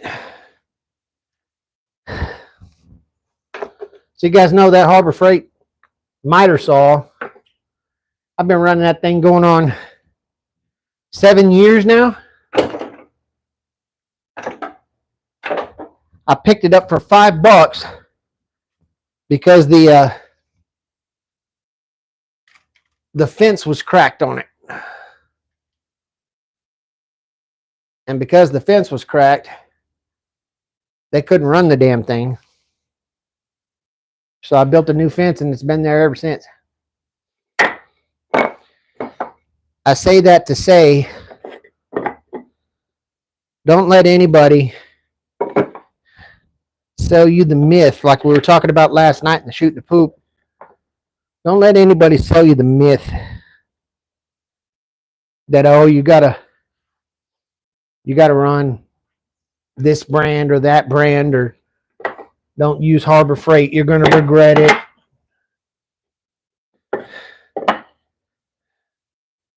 I will tell you with 100% honesty, I ran tools from the top of the gambit to the bottom of the barrel. And I can count on one hand the number of tools that I've legitimately had shit the bed on me. I literally can.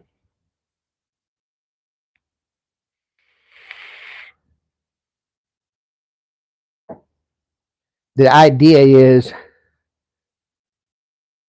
you got to understand the capability of the tool, respect that, work it within its parameters, and it will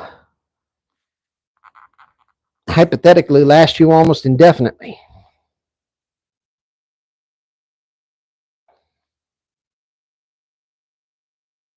I know that's an unpopular take, but it's true. For the sake of potential sponsorship deals in the future, I wish I could tell you that it wasn't true, but it is.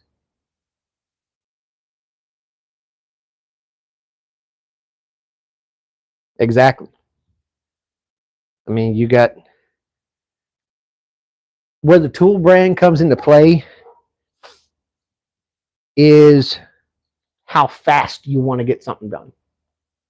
Which is why contractors always say, I want to buy the best brand tools because, I mean, I'm working and I'm getting paid by the hour. The better their tools perform swiftly, then the more money they make. That makes total sense.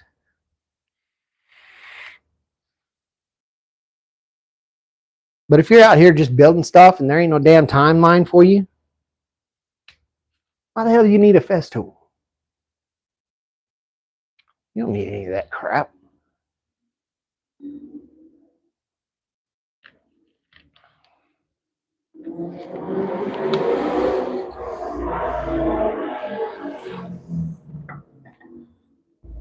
Sorry about your manhood.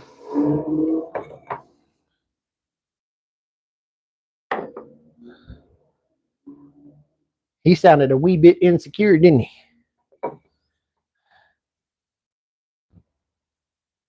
Look at me, I'm the toughest guy with my toughest car.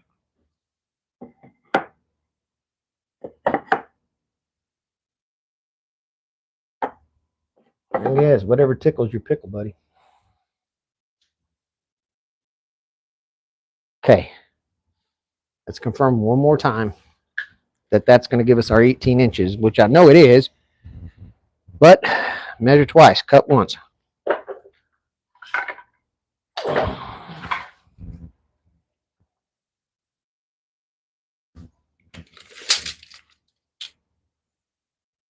$18. All right. So I think the plan is I want to make sure. Now let's think on this. Yeah, that works. Because we're going to cut the rest of these flush.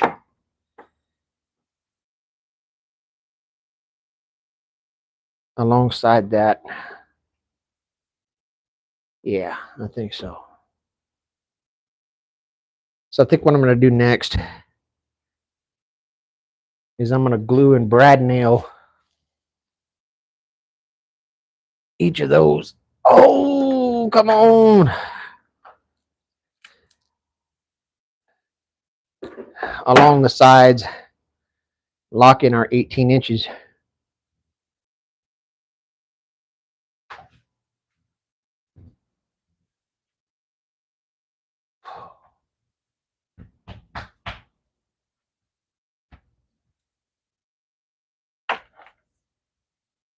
I don't know if that's actually doing any good, but it seems like if I punch the lower half of my back, it seems to stop hurting for a minute. That's kind of nice.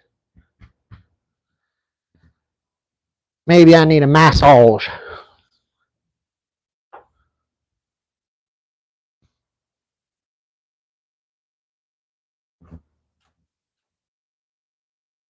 Maybe I also need to remember when I was cleaning up this workbench where the hell I stuck the brad nailer. Because of course I didn't keep track. Yes, I did. I thought about how I was going to keep track, and then I kept track by sticking it in the place where I'd keep track.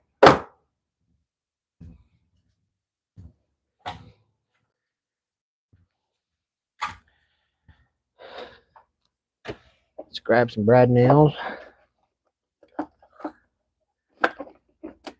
I don't know if they're still out there on Amazon because of how long ago I did this.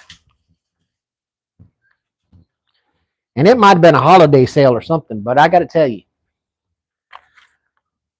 Jewel City Tools is on Amazon. And I ordered this box of 1 3/8 brad nails with 10,000 brad nails in it. And it was $6. So I ordered 10 boxes. And I did that probably 4.5, 5 years ago. And still ain't even barely made it halfway through the second box.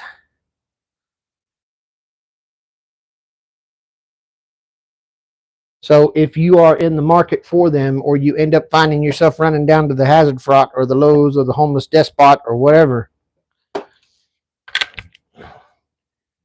you got to go get more brad nails, I recommend those guys on Amazon. Go look them up. Jewel City Tools.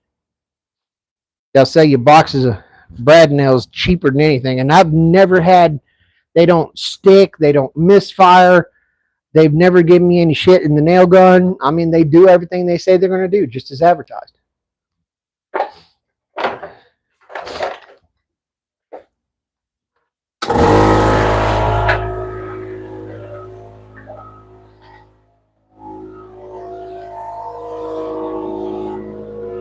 Probably a tool tip that you rarely get from me, but yeah.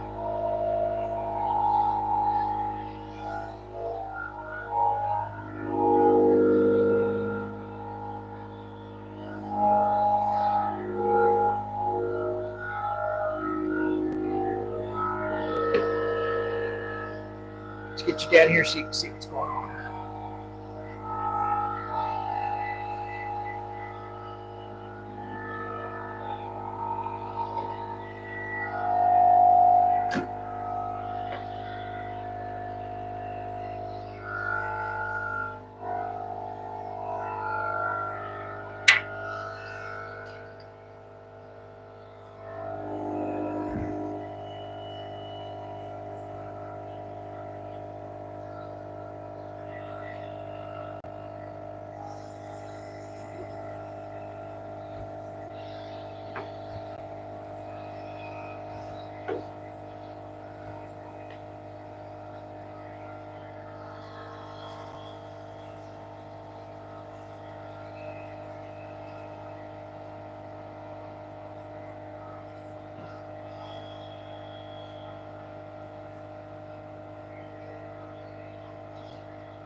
Sorry about the compressor, guys.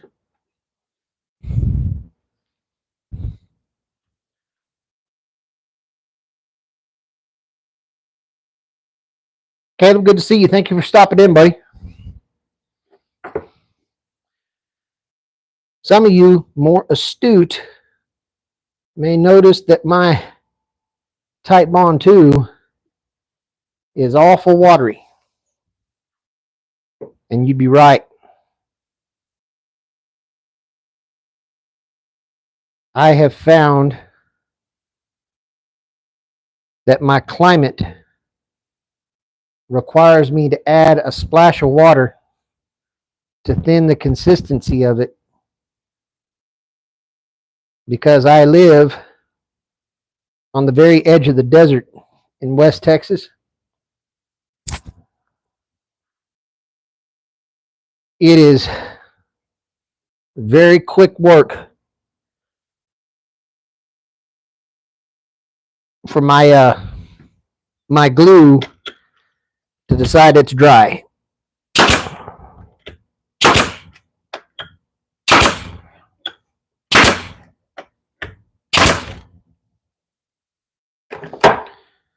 So the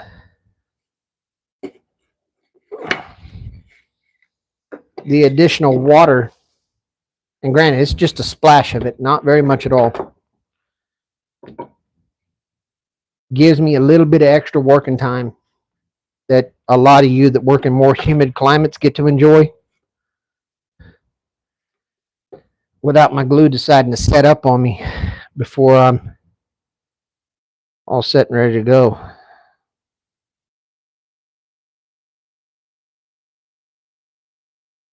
So I do run it a little bit wetter by adding just a little bit of water.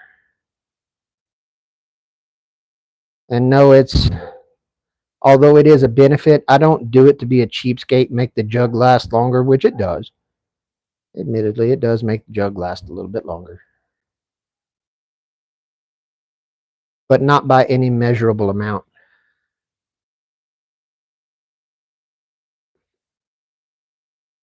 The key point, again, is just making sure that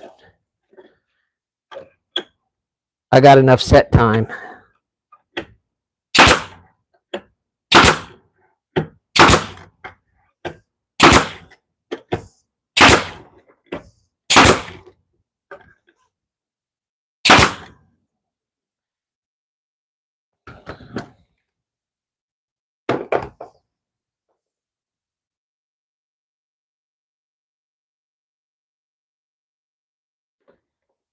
Another thing to take note of is that when this is all said and done, I'm going to put a clamp on this, clamp each one of these down.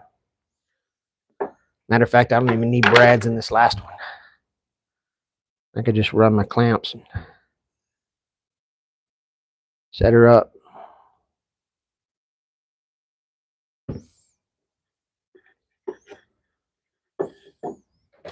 Move, scroll saw.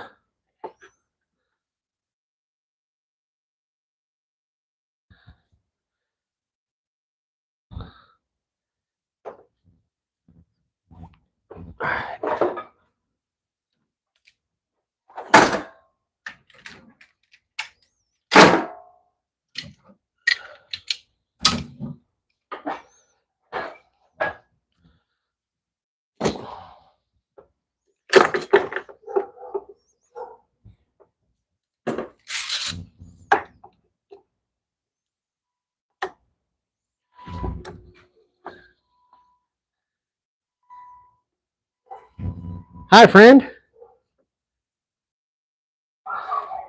Going swimming today. No matter what.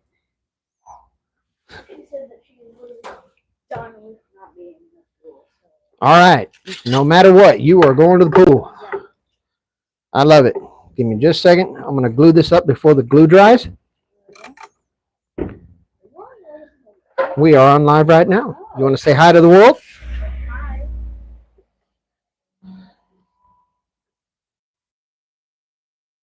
What are you even doing? The world says hello.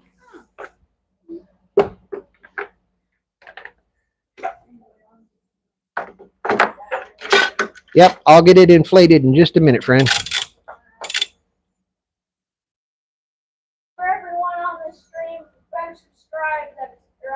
I will come to your house. That's a promise. Be nice. I didn't raise you to act like that.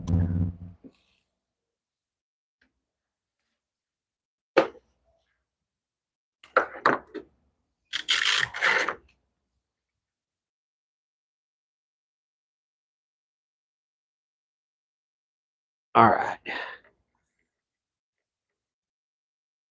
We got all of them clamped in pretty well.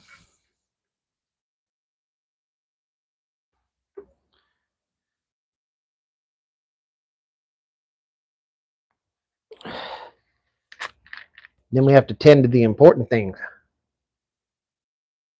like filling up the kids' pool inflatables.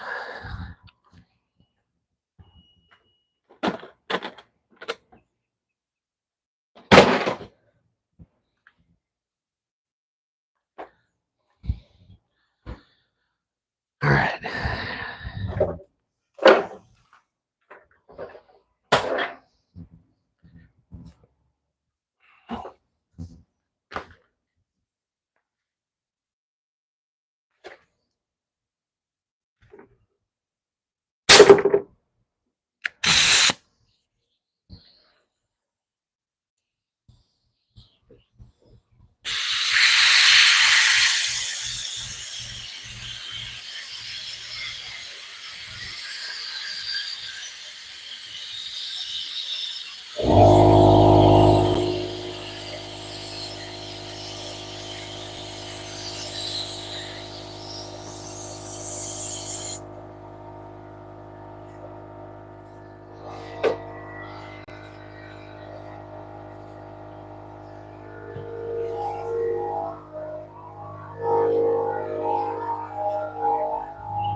All right. Mission passed. Respect plus.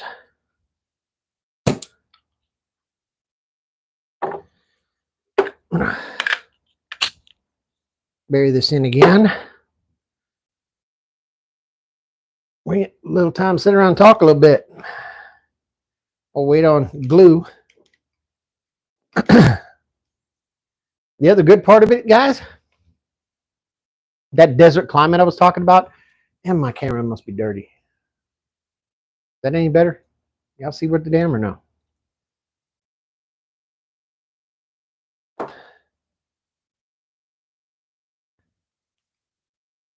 Let's do this.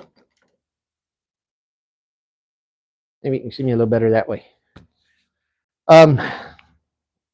The other benefit of this desert climate I'm talking about is that when it's all said and done, the setup time on this glue, needless to say, is pretty quick.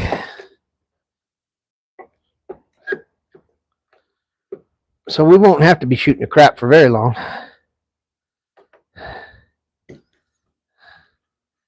Some of you aren't here for talking. You're here to watch me make something.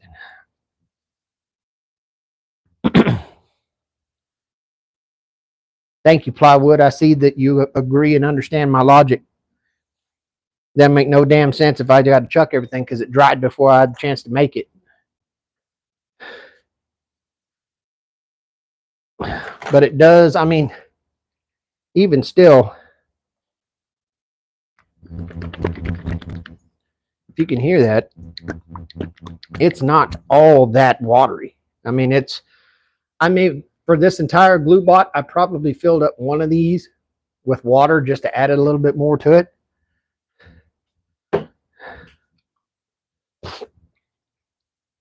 I've had people lose their ever-loving minds about the fact that I did that. The hell you mean you put water in your glue? It's PVA glue. It's not going to matter.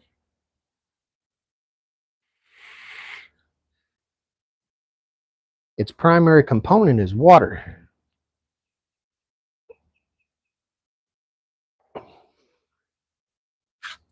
Again, thank you for joining me today. I appreciate you guys sitting around while I'm building this bar top.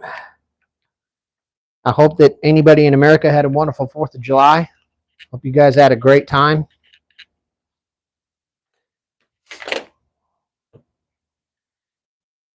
And if you're getting any benefit out of what I do,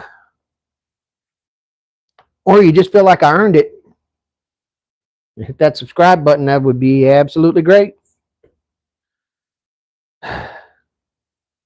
You guys out in the shops today, or you sitting in recovering? I bet half of you are over there nursing hangovers. No judgment. I'm just saying. Probably are.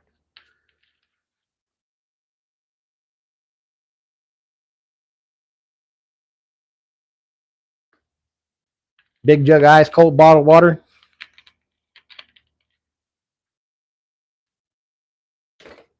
Know what else always did it for me back when I had them hard drinking days? Chicken noodle soup. I don't have any idea why, but it just made you feel better. I think because it rehydrates you and it's got a lot of sodium in it. Electrolytes, what have you.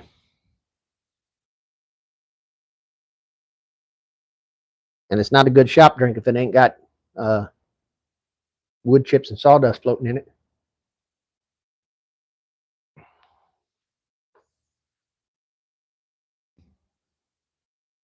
Which is probably where my doggone kidney stones came from. It's probably a splinter.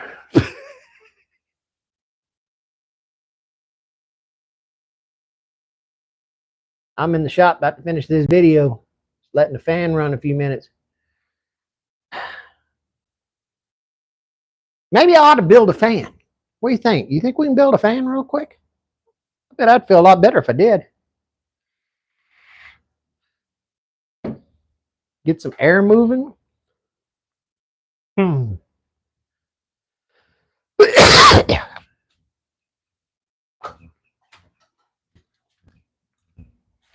Let's find us a way to build a fan. That might not be a bad idea.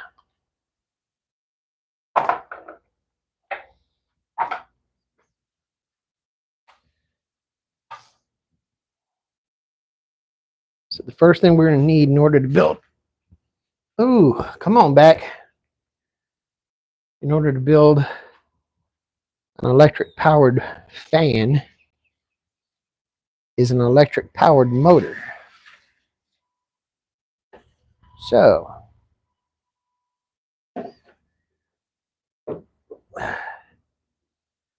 what is this? 1.85 amps at 115 volts.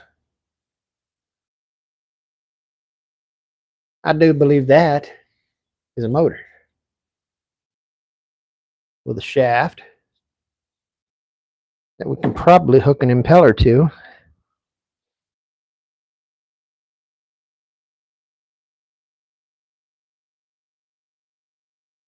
Let's build a fan. Trying to make things a little more tolerable out here. This is a little bigger than I would normally use. See, this is what you call a universal motor. I would like to use something a little bit more fuel efficient if I were going to choose. Namely, I'd be looking for something called a shaded pole motor. That's the motor that is most typically found in your little fans that do this number. That's called a shaded pole motor.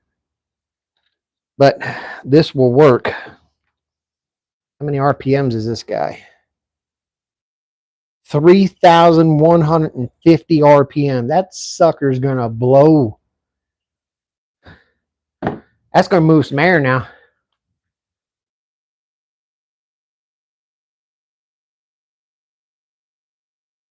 Yep. While we wait on all this to dry, let's build a fan. All right. So in order to make that happen, we're going to need a center shaft that will thread onto this with a bushing that holds the blades. But before we go too far into that, we need to make sure this damn thing even works. We've got this marked positive and negative. Well, we got ground and neutral right there. All right. We got a start capacitor on it, which is already good. Let's find us a cord.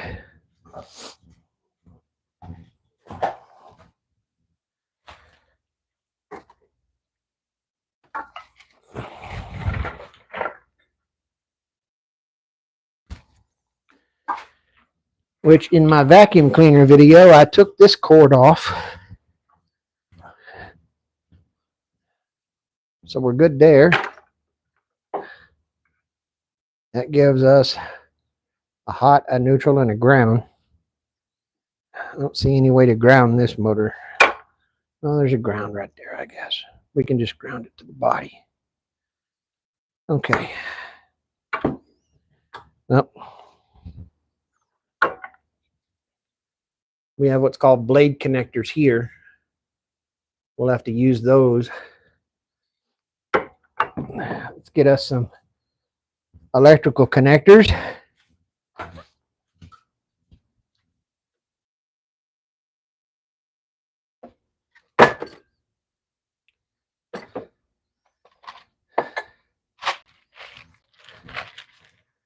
There we go.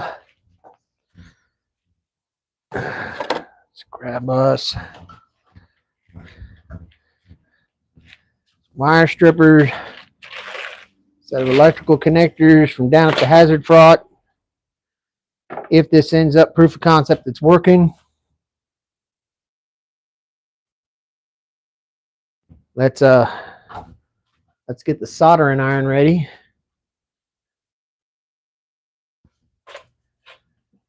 So we can permanently connect all this later on.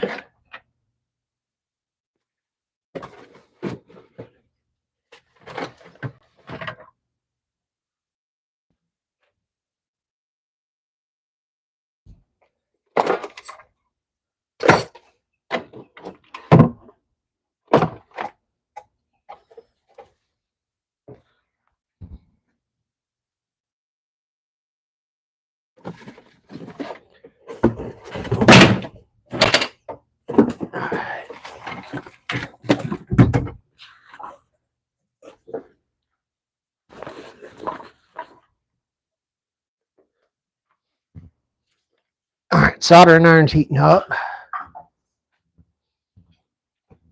You guys help me get to 1,000 subscribers.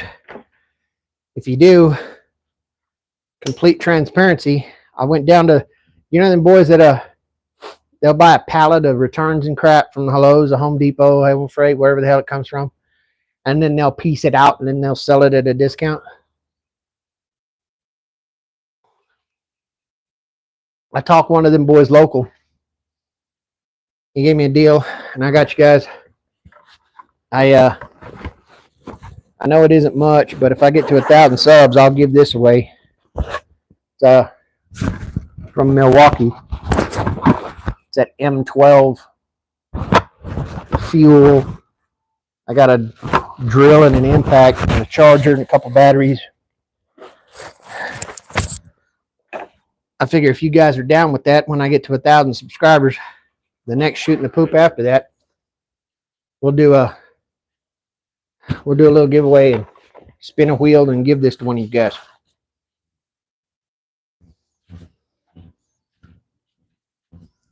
Like I said, I know it ain't much, but maybe it'll be useful to one of you guys. All right. My glue is still drying, so that gives me some time. Let's get these stripped.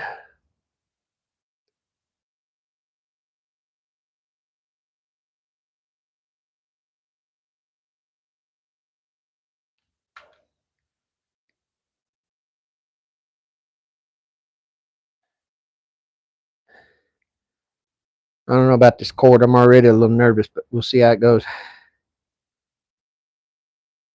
Was that 14 gauge wire? I'll have to check. I think it's only carrying like 1.8 amps or something like that. It's really low.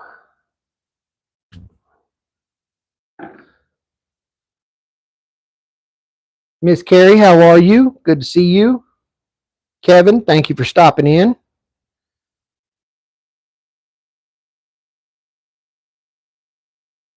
Okay. For now, I took my hot and neutral. Before I go any further, disclaimer. Do not do any of the shit that I do on this channel. You will die the minute you do so. Copying what I do is absolutely the dumbest shit you could ever do on your planet. Do not be me. Do not think you are me. Do not think you can emulate me. All right? Don't get me wrong. If I were you, I'd want to be me too. But don't do it.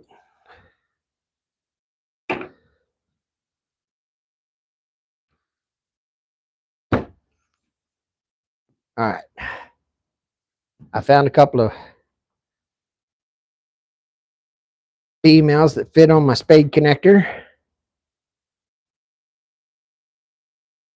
Get all of this crimped together.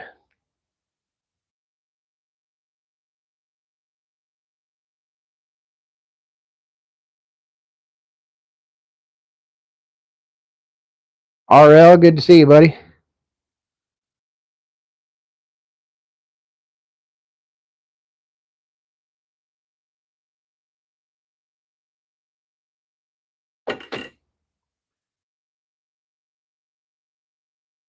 I want to see someone do fractal wood burning. Yeah, you'll be waiting a long damn time. CNG, you'll be waiting a long damn time. That Lichtenberg shit, no. I mean, I can do it. Don't get me wrong, I can do it. But I'll be damned if I'm going to do it on a live. I'll be damned if I'm going to do it on a video. Because I ain't letting nobody get that shit in their head that I got the idea that they got the idea from me, they could do it. There's people that have been graveyard dead from doing that shit. Because they're too stupid not to touch a transformer, and then they end up riding the lightning. And I, my friend, am not the one.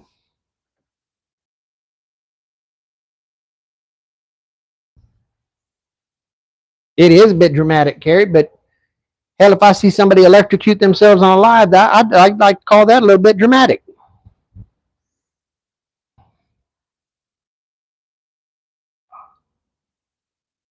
If your YouTube video ends up on Live Leak, that's saying something, right?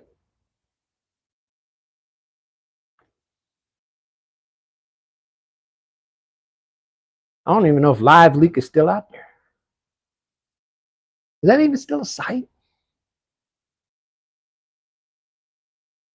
Remember when the internet was first born, I bet everybody had that stupid, morbid faces of death addiction, that kind of crap. That's why them damn places like Live Leak and all them other websites ended up getting so much traction. Although out in the daylight, nobody would ever admit it.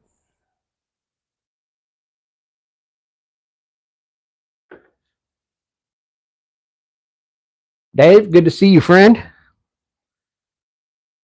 All right, guys. I'm connected with these spade connectors. What you can't see is down on the edge of the periphery of the table. I have a switchable power supply here. I'm going to kill the power on so that I can use a fail-safe switch. We'll see if we're going. Then we'll follow John Ricker's recommendation. It's a fan made. So we can cool down a little bit. Sound good? Sounds good to me. The comfort of your living room, but I'm fucking hot.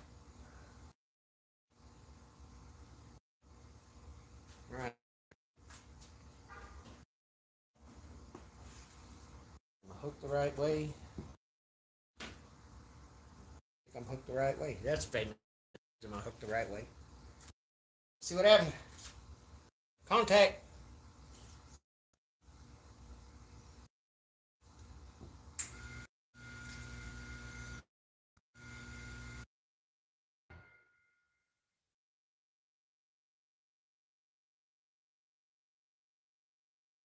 That's running just fine. That's kind of quiet too. Can y'all hear that?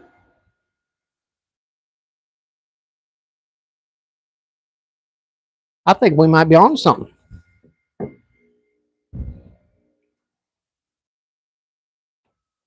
All right. Very quiet. Very smooth running. Thank you. Appreciate you all.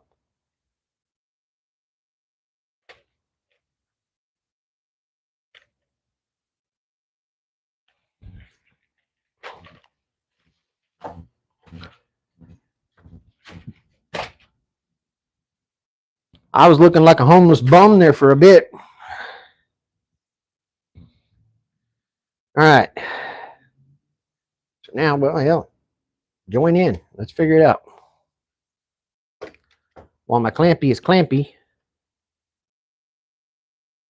we'll take a look at our motor here, which again we connected with the spade connectors. Hot, neutral to neutral. We'll ground it to the body here in a little bit. But next thing we need to do is figure out an impeller. The impeller will give us the wind velocity so that we can actually have a fan.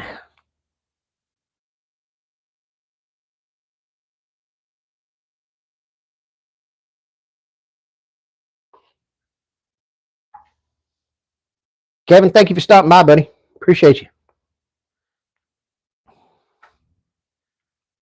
Okay.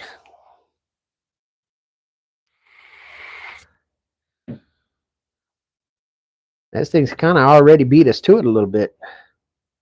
You look real close. This center hub has already got proportionally balanced. But this was for, I'm 99% certain this came out of a dishwasher. I think that this was the water pump moving the water through to the sprayers.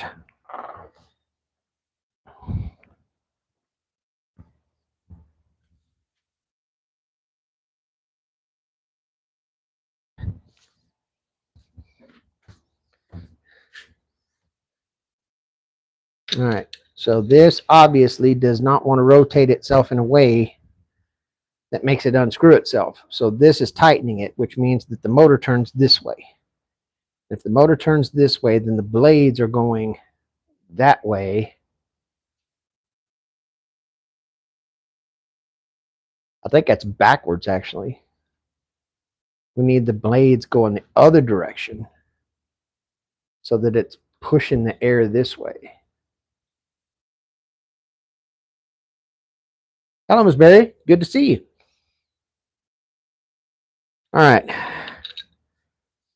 So let's work out something a little bit different then. Mr. Johnson at GJ Games. You guys go subscribe to him. That man, if you guys play video games or your kids do, you guys are big into Marvel Rivals, that man is on there almost every day tearing it up. It is amazing. You guys should definitely get people over to, get your kids over there, go watch him, see what he's doing. I think he just passed 100 subs. Congratulations to you.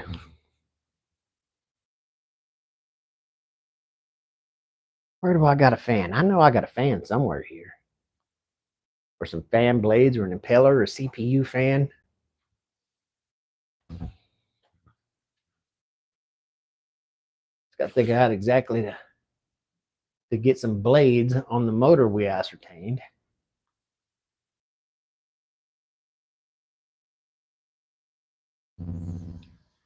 It'll come to me the minute I stop thinking about it. But for the time being, we're going to table that to the side.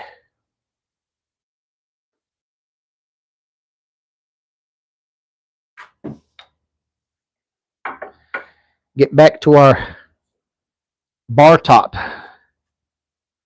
So we'll set this guy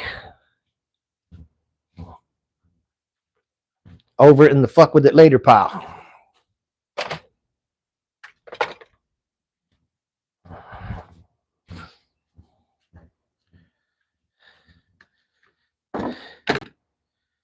Get our clamps off. We'll get ready to clamp our stuff on the other side.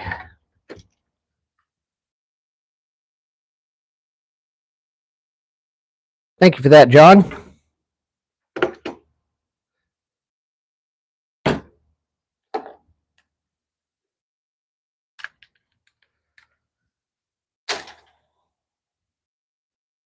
All right, I'm gonna set you guys a little different.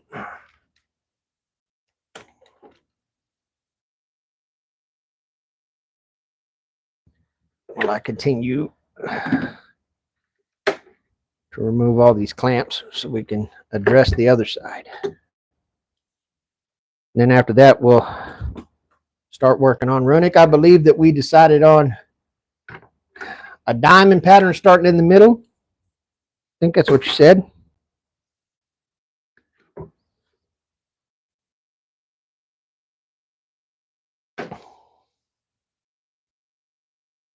Which should be held in a handbasket, but why else am I here? Other than to create wonderful, infatuating, dramatic content for all of you wonderful people.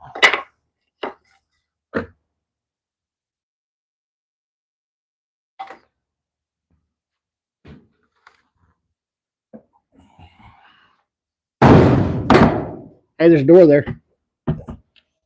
In case y'all didn't know. Just thought I'd point that out.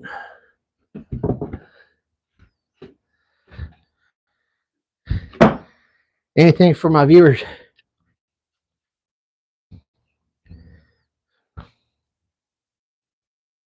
Runic, thank you for that. I know Ricker's been at it for a hot minute.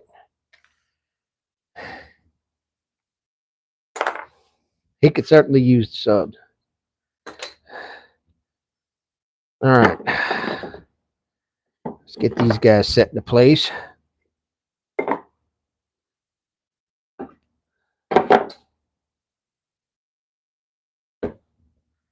About like this here.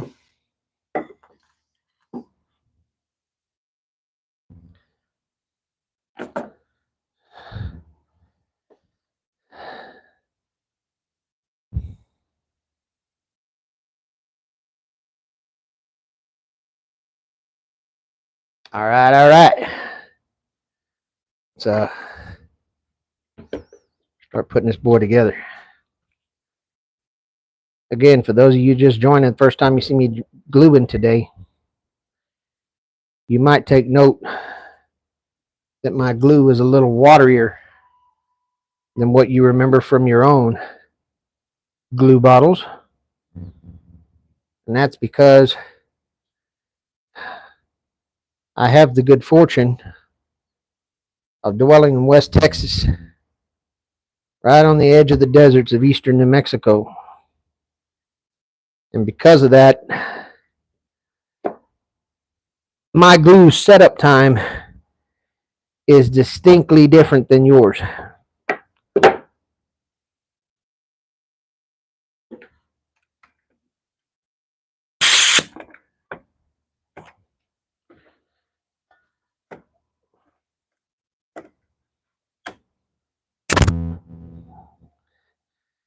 Meaning it shit's pretty much set up just a few minutes after it's been laid down.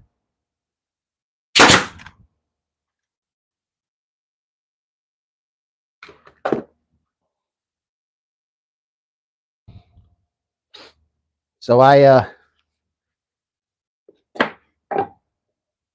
decide to add a little water to mine to give myself just a little bit more setup time before it takes off on me.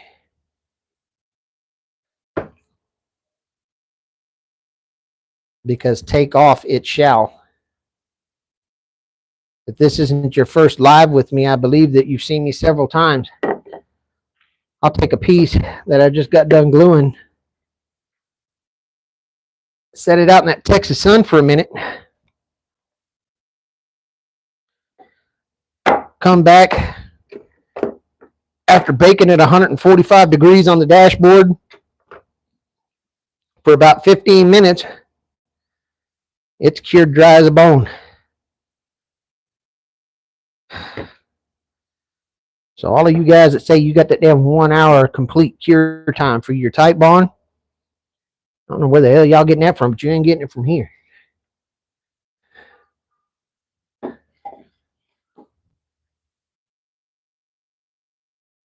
Wes does it. Welcome back, friend.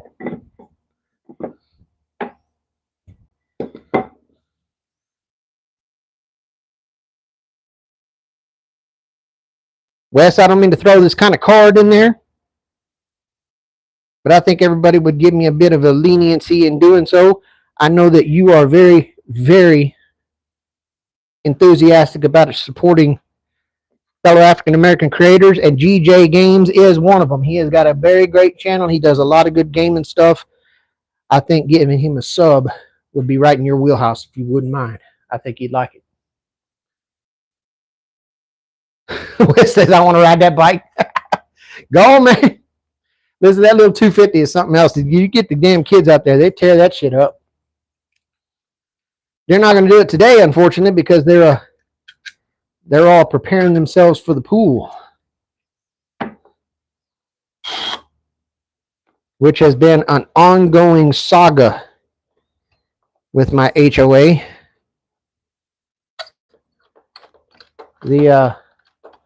The pool was supposedly shut down the day after it opened because they claimed rapscallions were acting inappropriately.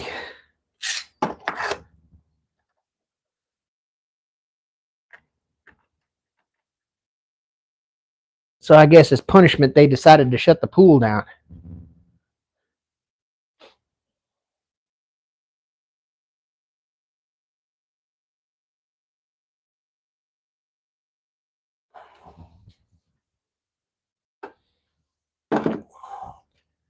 To which my wife so eloquently said in her college degree level education, man, fuck them. And then went down to the HOA and raised 9 kinds of hell about it.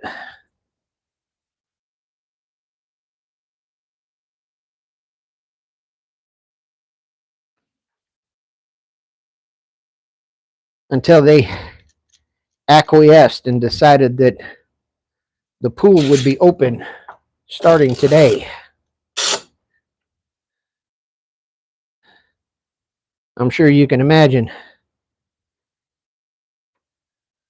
Mrs. Making is on a fucking mission.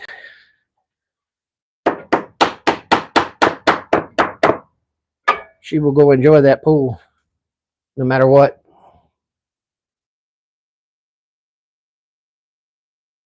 Electric Butler, I ain't seen you in a hot minute. How you been, man?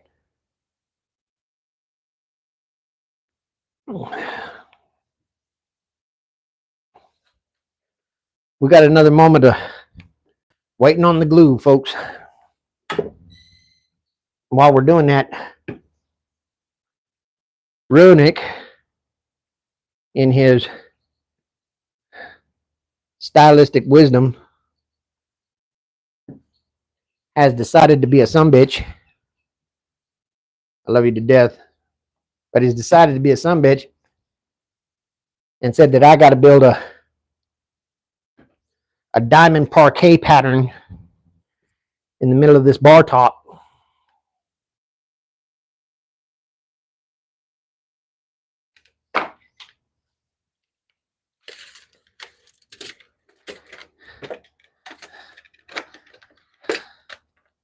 I will be doing it for the tubes.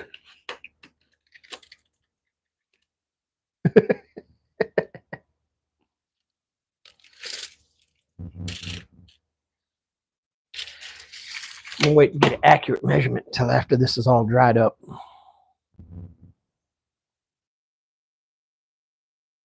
I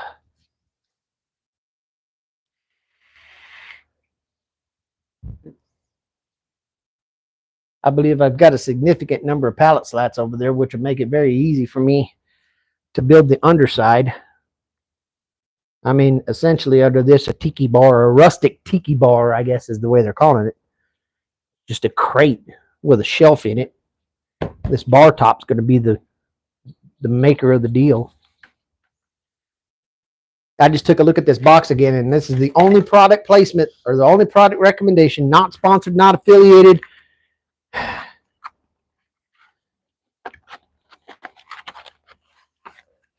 This company's called Jewel City Tools. I found them on Amazon, and they were selling me packs of 10,000 brad nails for less than $5. And Wes, if anybody, you know exactly what a deal that is. I mean, getting 10,000 brads for your brad nailer for $5. I snatched that up, quantity 10. Send me that shit right now. All of it.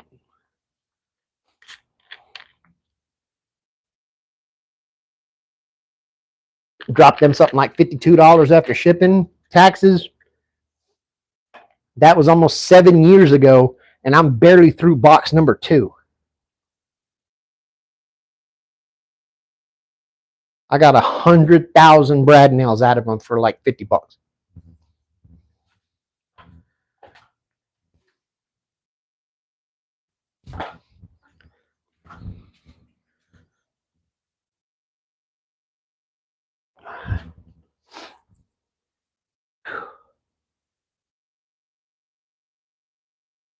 I bet you $1 this sucker's already damn near dry. But first, all right, diamond pattern. Shit, man. I should have laid that out before I put these sides on, but I needed to put the sides on because this was the only way I was going to get my 18 inches. For those of you just joining, again, my bread and butter, my forte, is figuring out how to make the things that I've been tasked with building exclusively out of the items that I've got laying around in my discard stuff. And this time we need to build a bar top that's 5 foot wide, 18 inches deep. Well, we found this piece of sheathing from a home builder's job site. It was 63 inches by 15. So we added 2 1.5 inch pieces on either end as a trim barrier, and that gave us our 18. We'll end up building this out as the bar top. Put a cool little design on the top, make it pretty.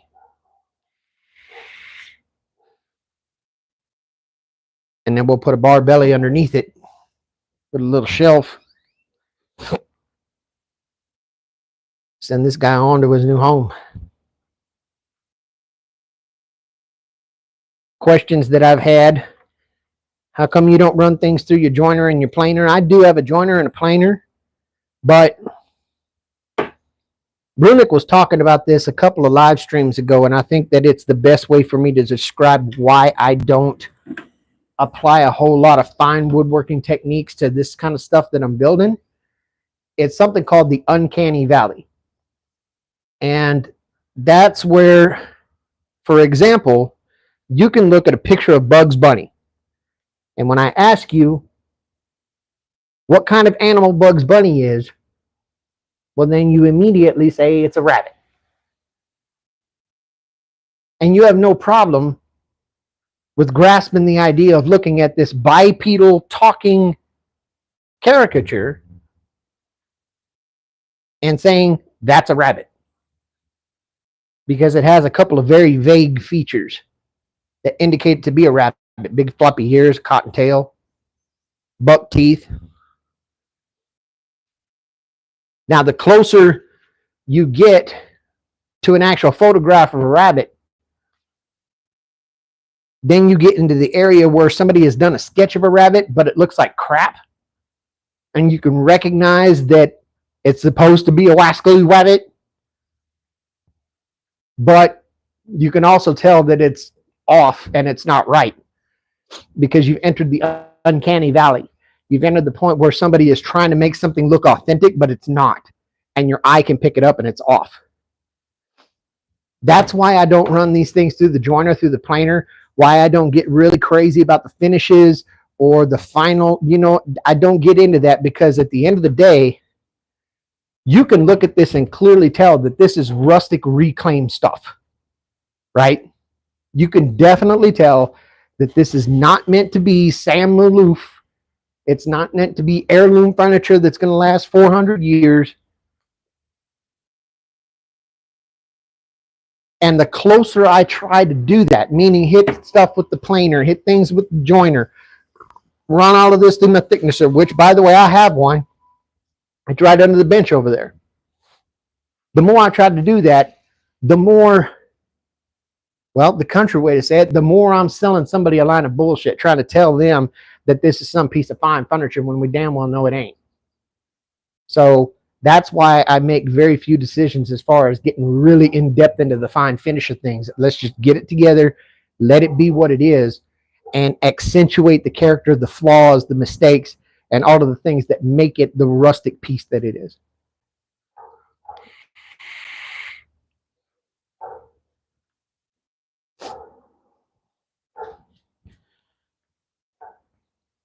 I think the harder that you try to chase that down, the more you're just doing yourself a disservice.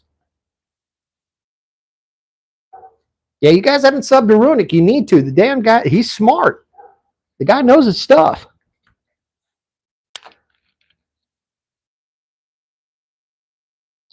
And he's a phenomenal artist.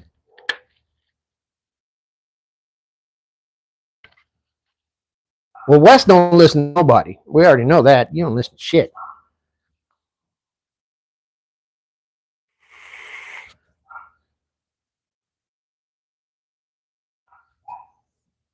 Or as they say in your neck of the woods, that's because you're a daggone hardhead. That's why. You don't listen to nobody. And watch this. Without, what was that, maybe 10 minutes?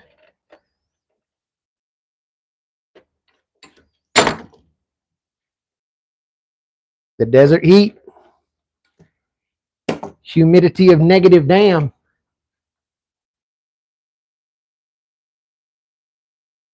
It just sucks all the moisture right out of that glue and sets it up in minutes. It's literally maybe about 3 times as long as super glue because of just how damn hot and dry it is. It doesn't take long at all for it to set up.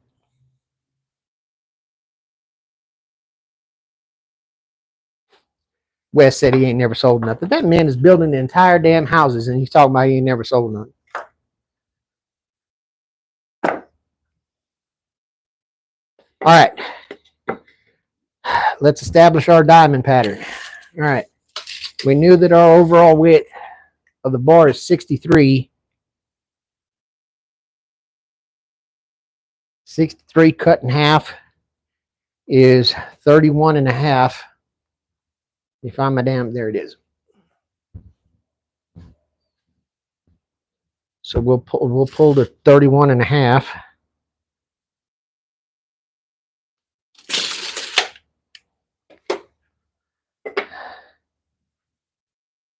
Get my big framing square.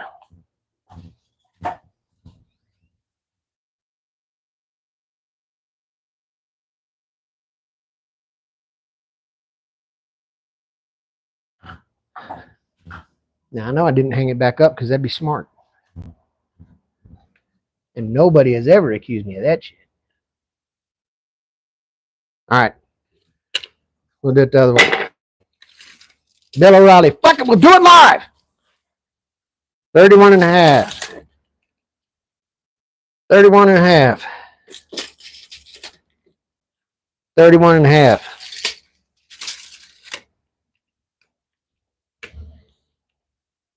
Now listen, I can do that. And if you're going to be somebody that aspires to be able to do that, just pull across like that, I want to give you some tips.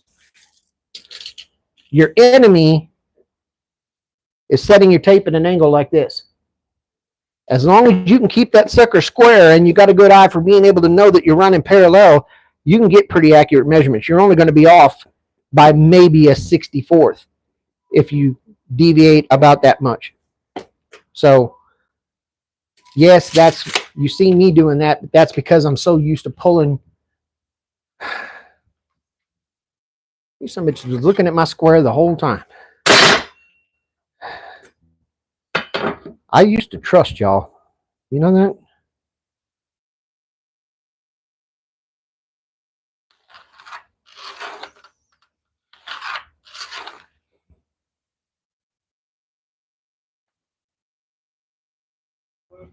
How you doing, man?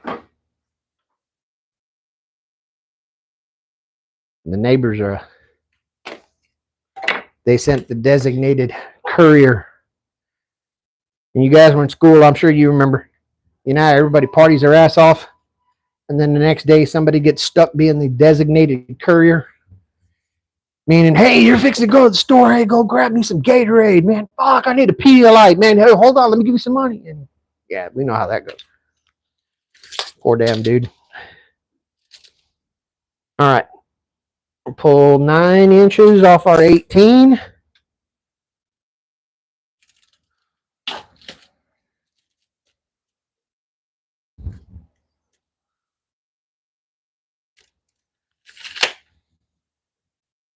We'll get us a long level.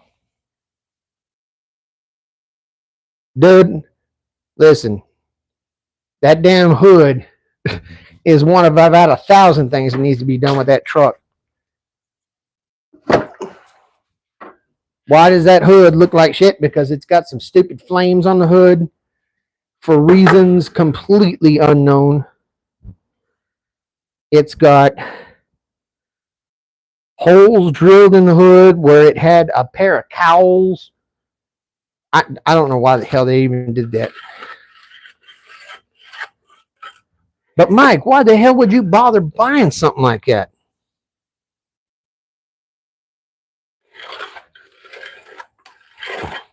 Because it ran, it drove, and they didn't even want $1,000 for it. There you go.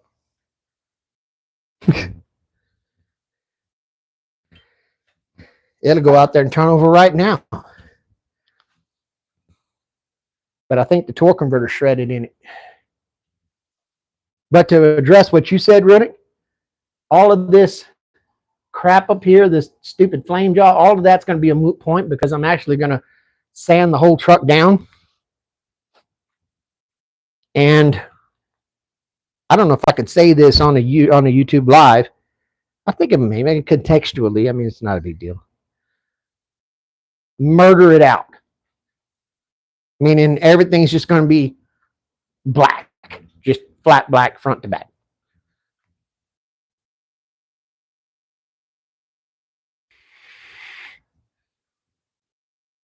Because at the end of the day, it's going to be a work truck anyway. I didn't buy it to be pretty. But, Runic, if you want to paint some cool shit on the side of it or whatever, I mean, that's entirely your call, man. I ain't going to stop you.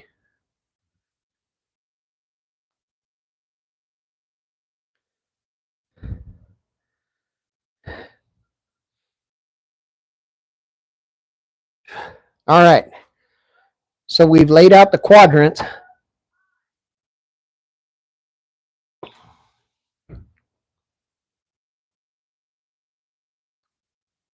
For our diamond pattern. Should I stick with the 1.5?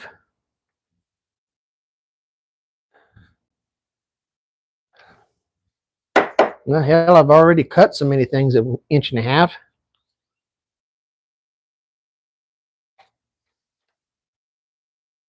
Yeah, for y'all that don't know, listen. Wes gave his boy a truck. And if I had that truck and Wes had a feather up his ass, we'd both be tickled. With his damn square body Chevy sitting out there that he gave his boy.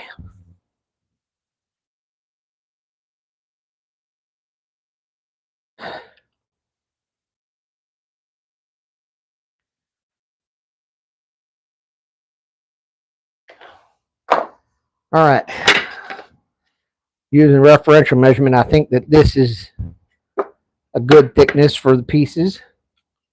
So I can take my 1.5 inch over there. I can rip a bunch of them down to this. And then we can start ripping 45s.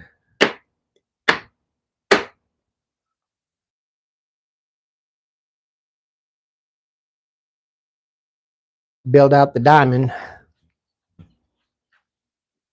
Whew.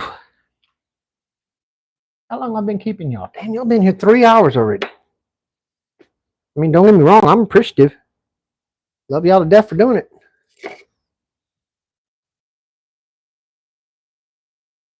All right.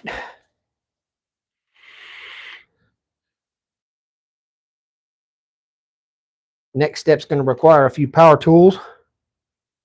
I'm going to do my damnedest.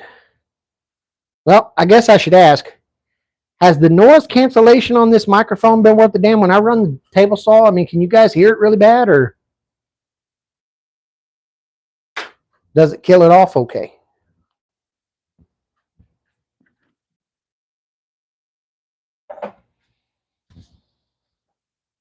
Damn you stones.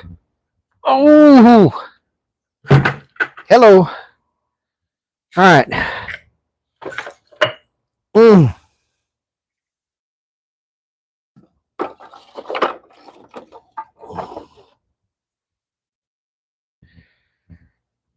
For those of you that don't know and want to be kicking me in the teeth about how old I am. Ooh.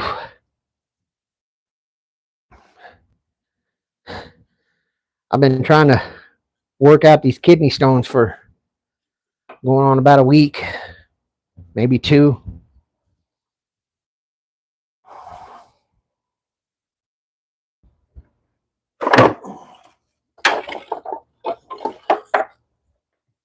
So I act like an idiotic old man every time I stoop down to go get something.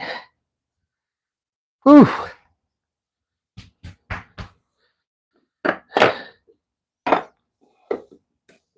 All right.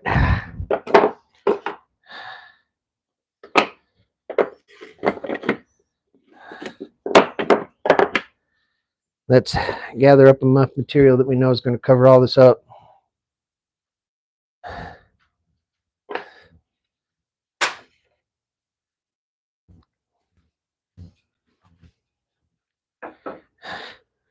There will be some inconsistencies in thickness as I cut these,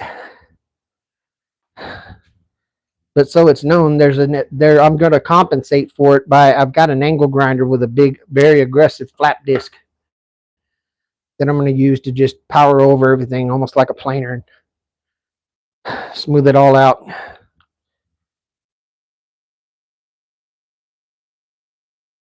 Run this table saw real quick.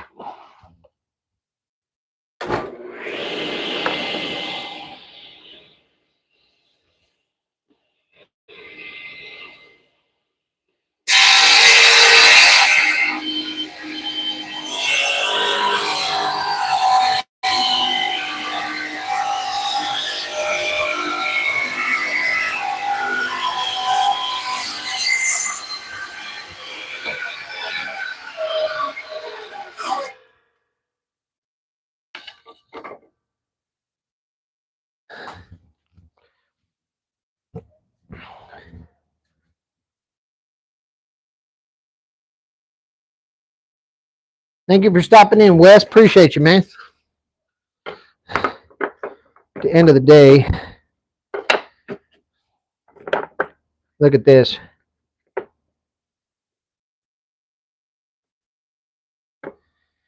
If this isn't the universe telling me that I'm doing the right thing, I don't know what is.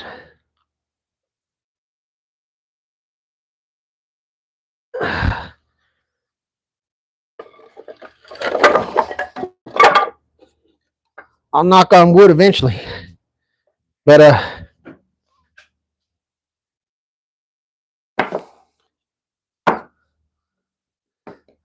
for that to come out pretty much without a single issue.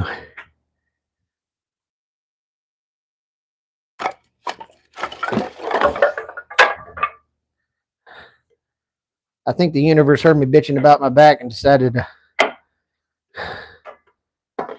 show me a little bit of mercy.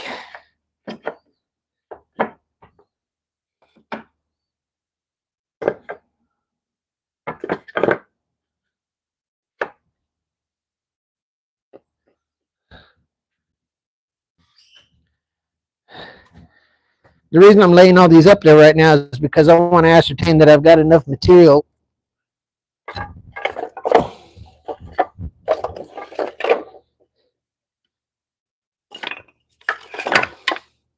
before I start making all the cuts I'm going to make.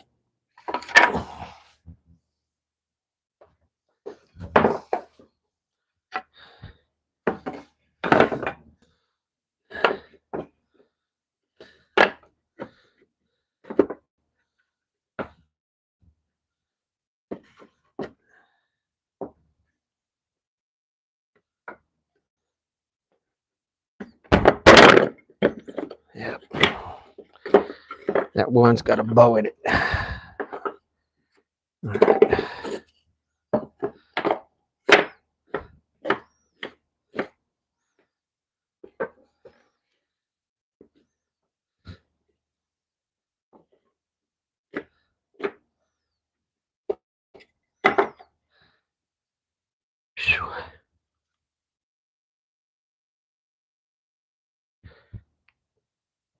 Oh, geez.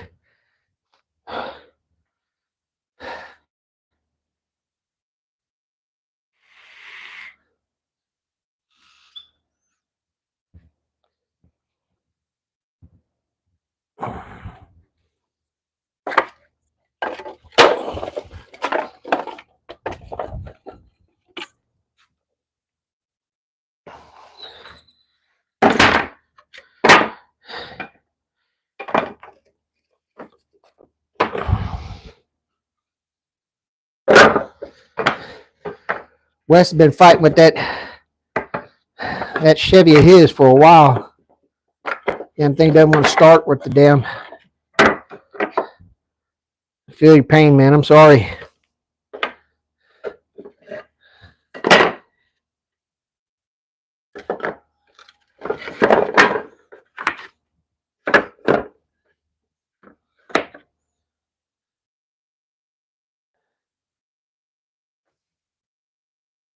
All right. I want just a little thicker.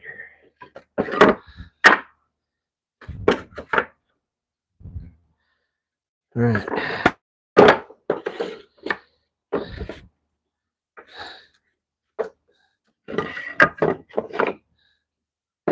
I think roughly we got just about enough.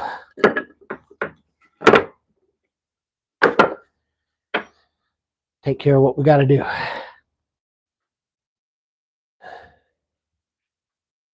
Even without that crooked summit.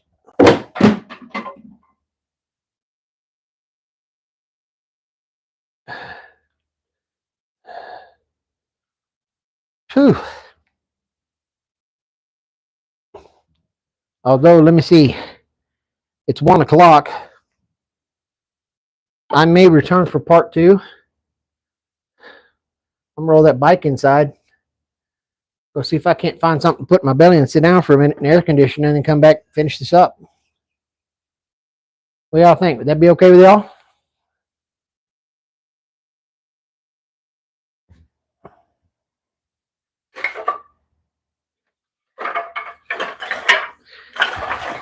I believe I will take a load off, Henry.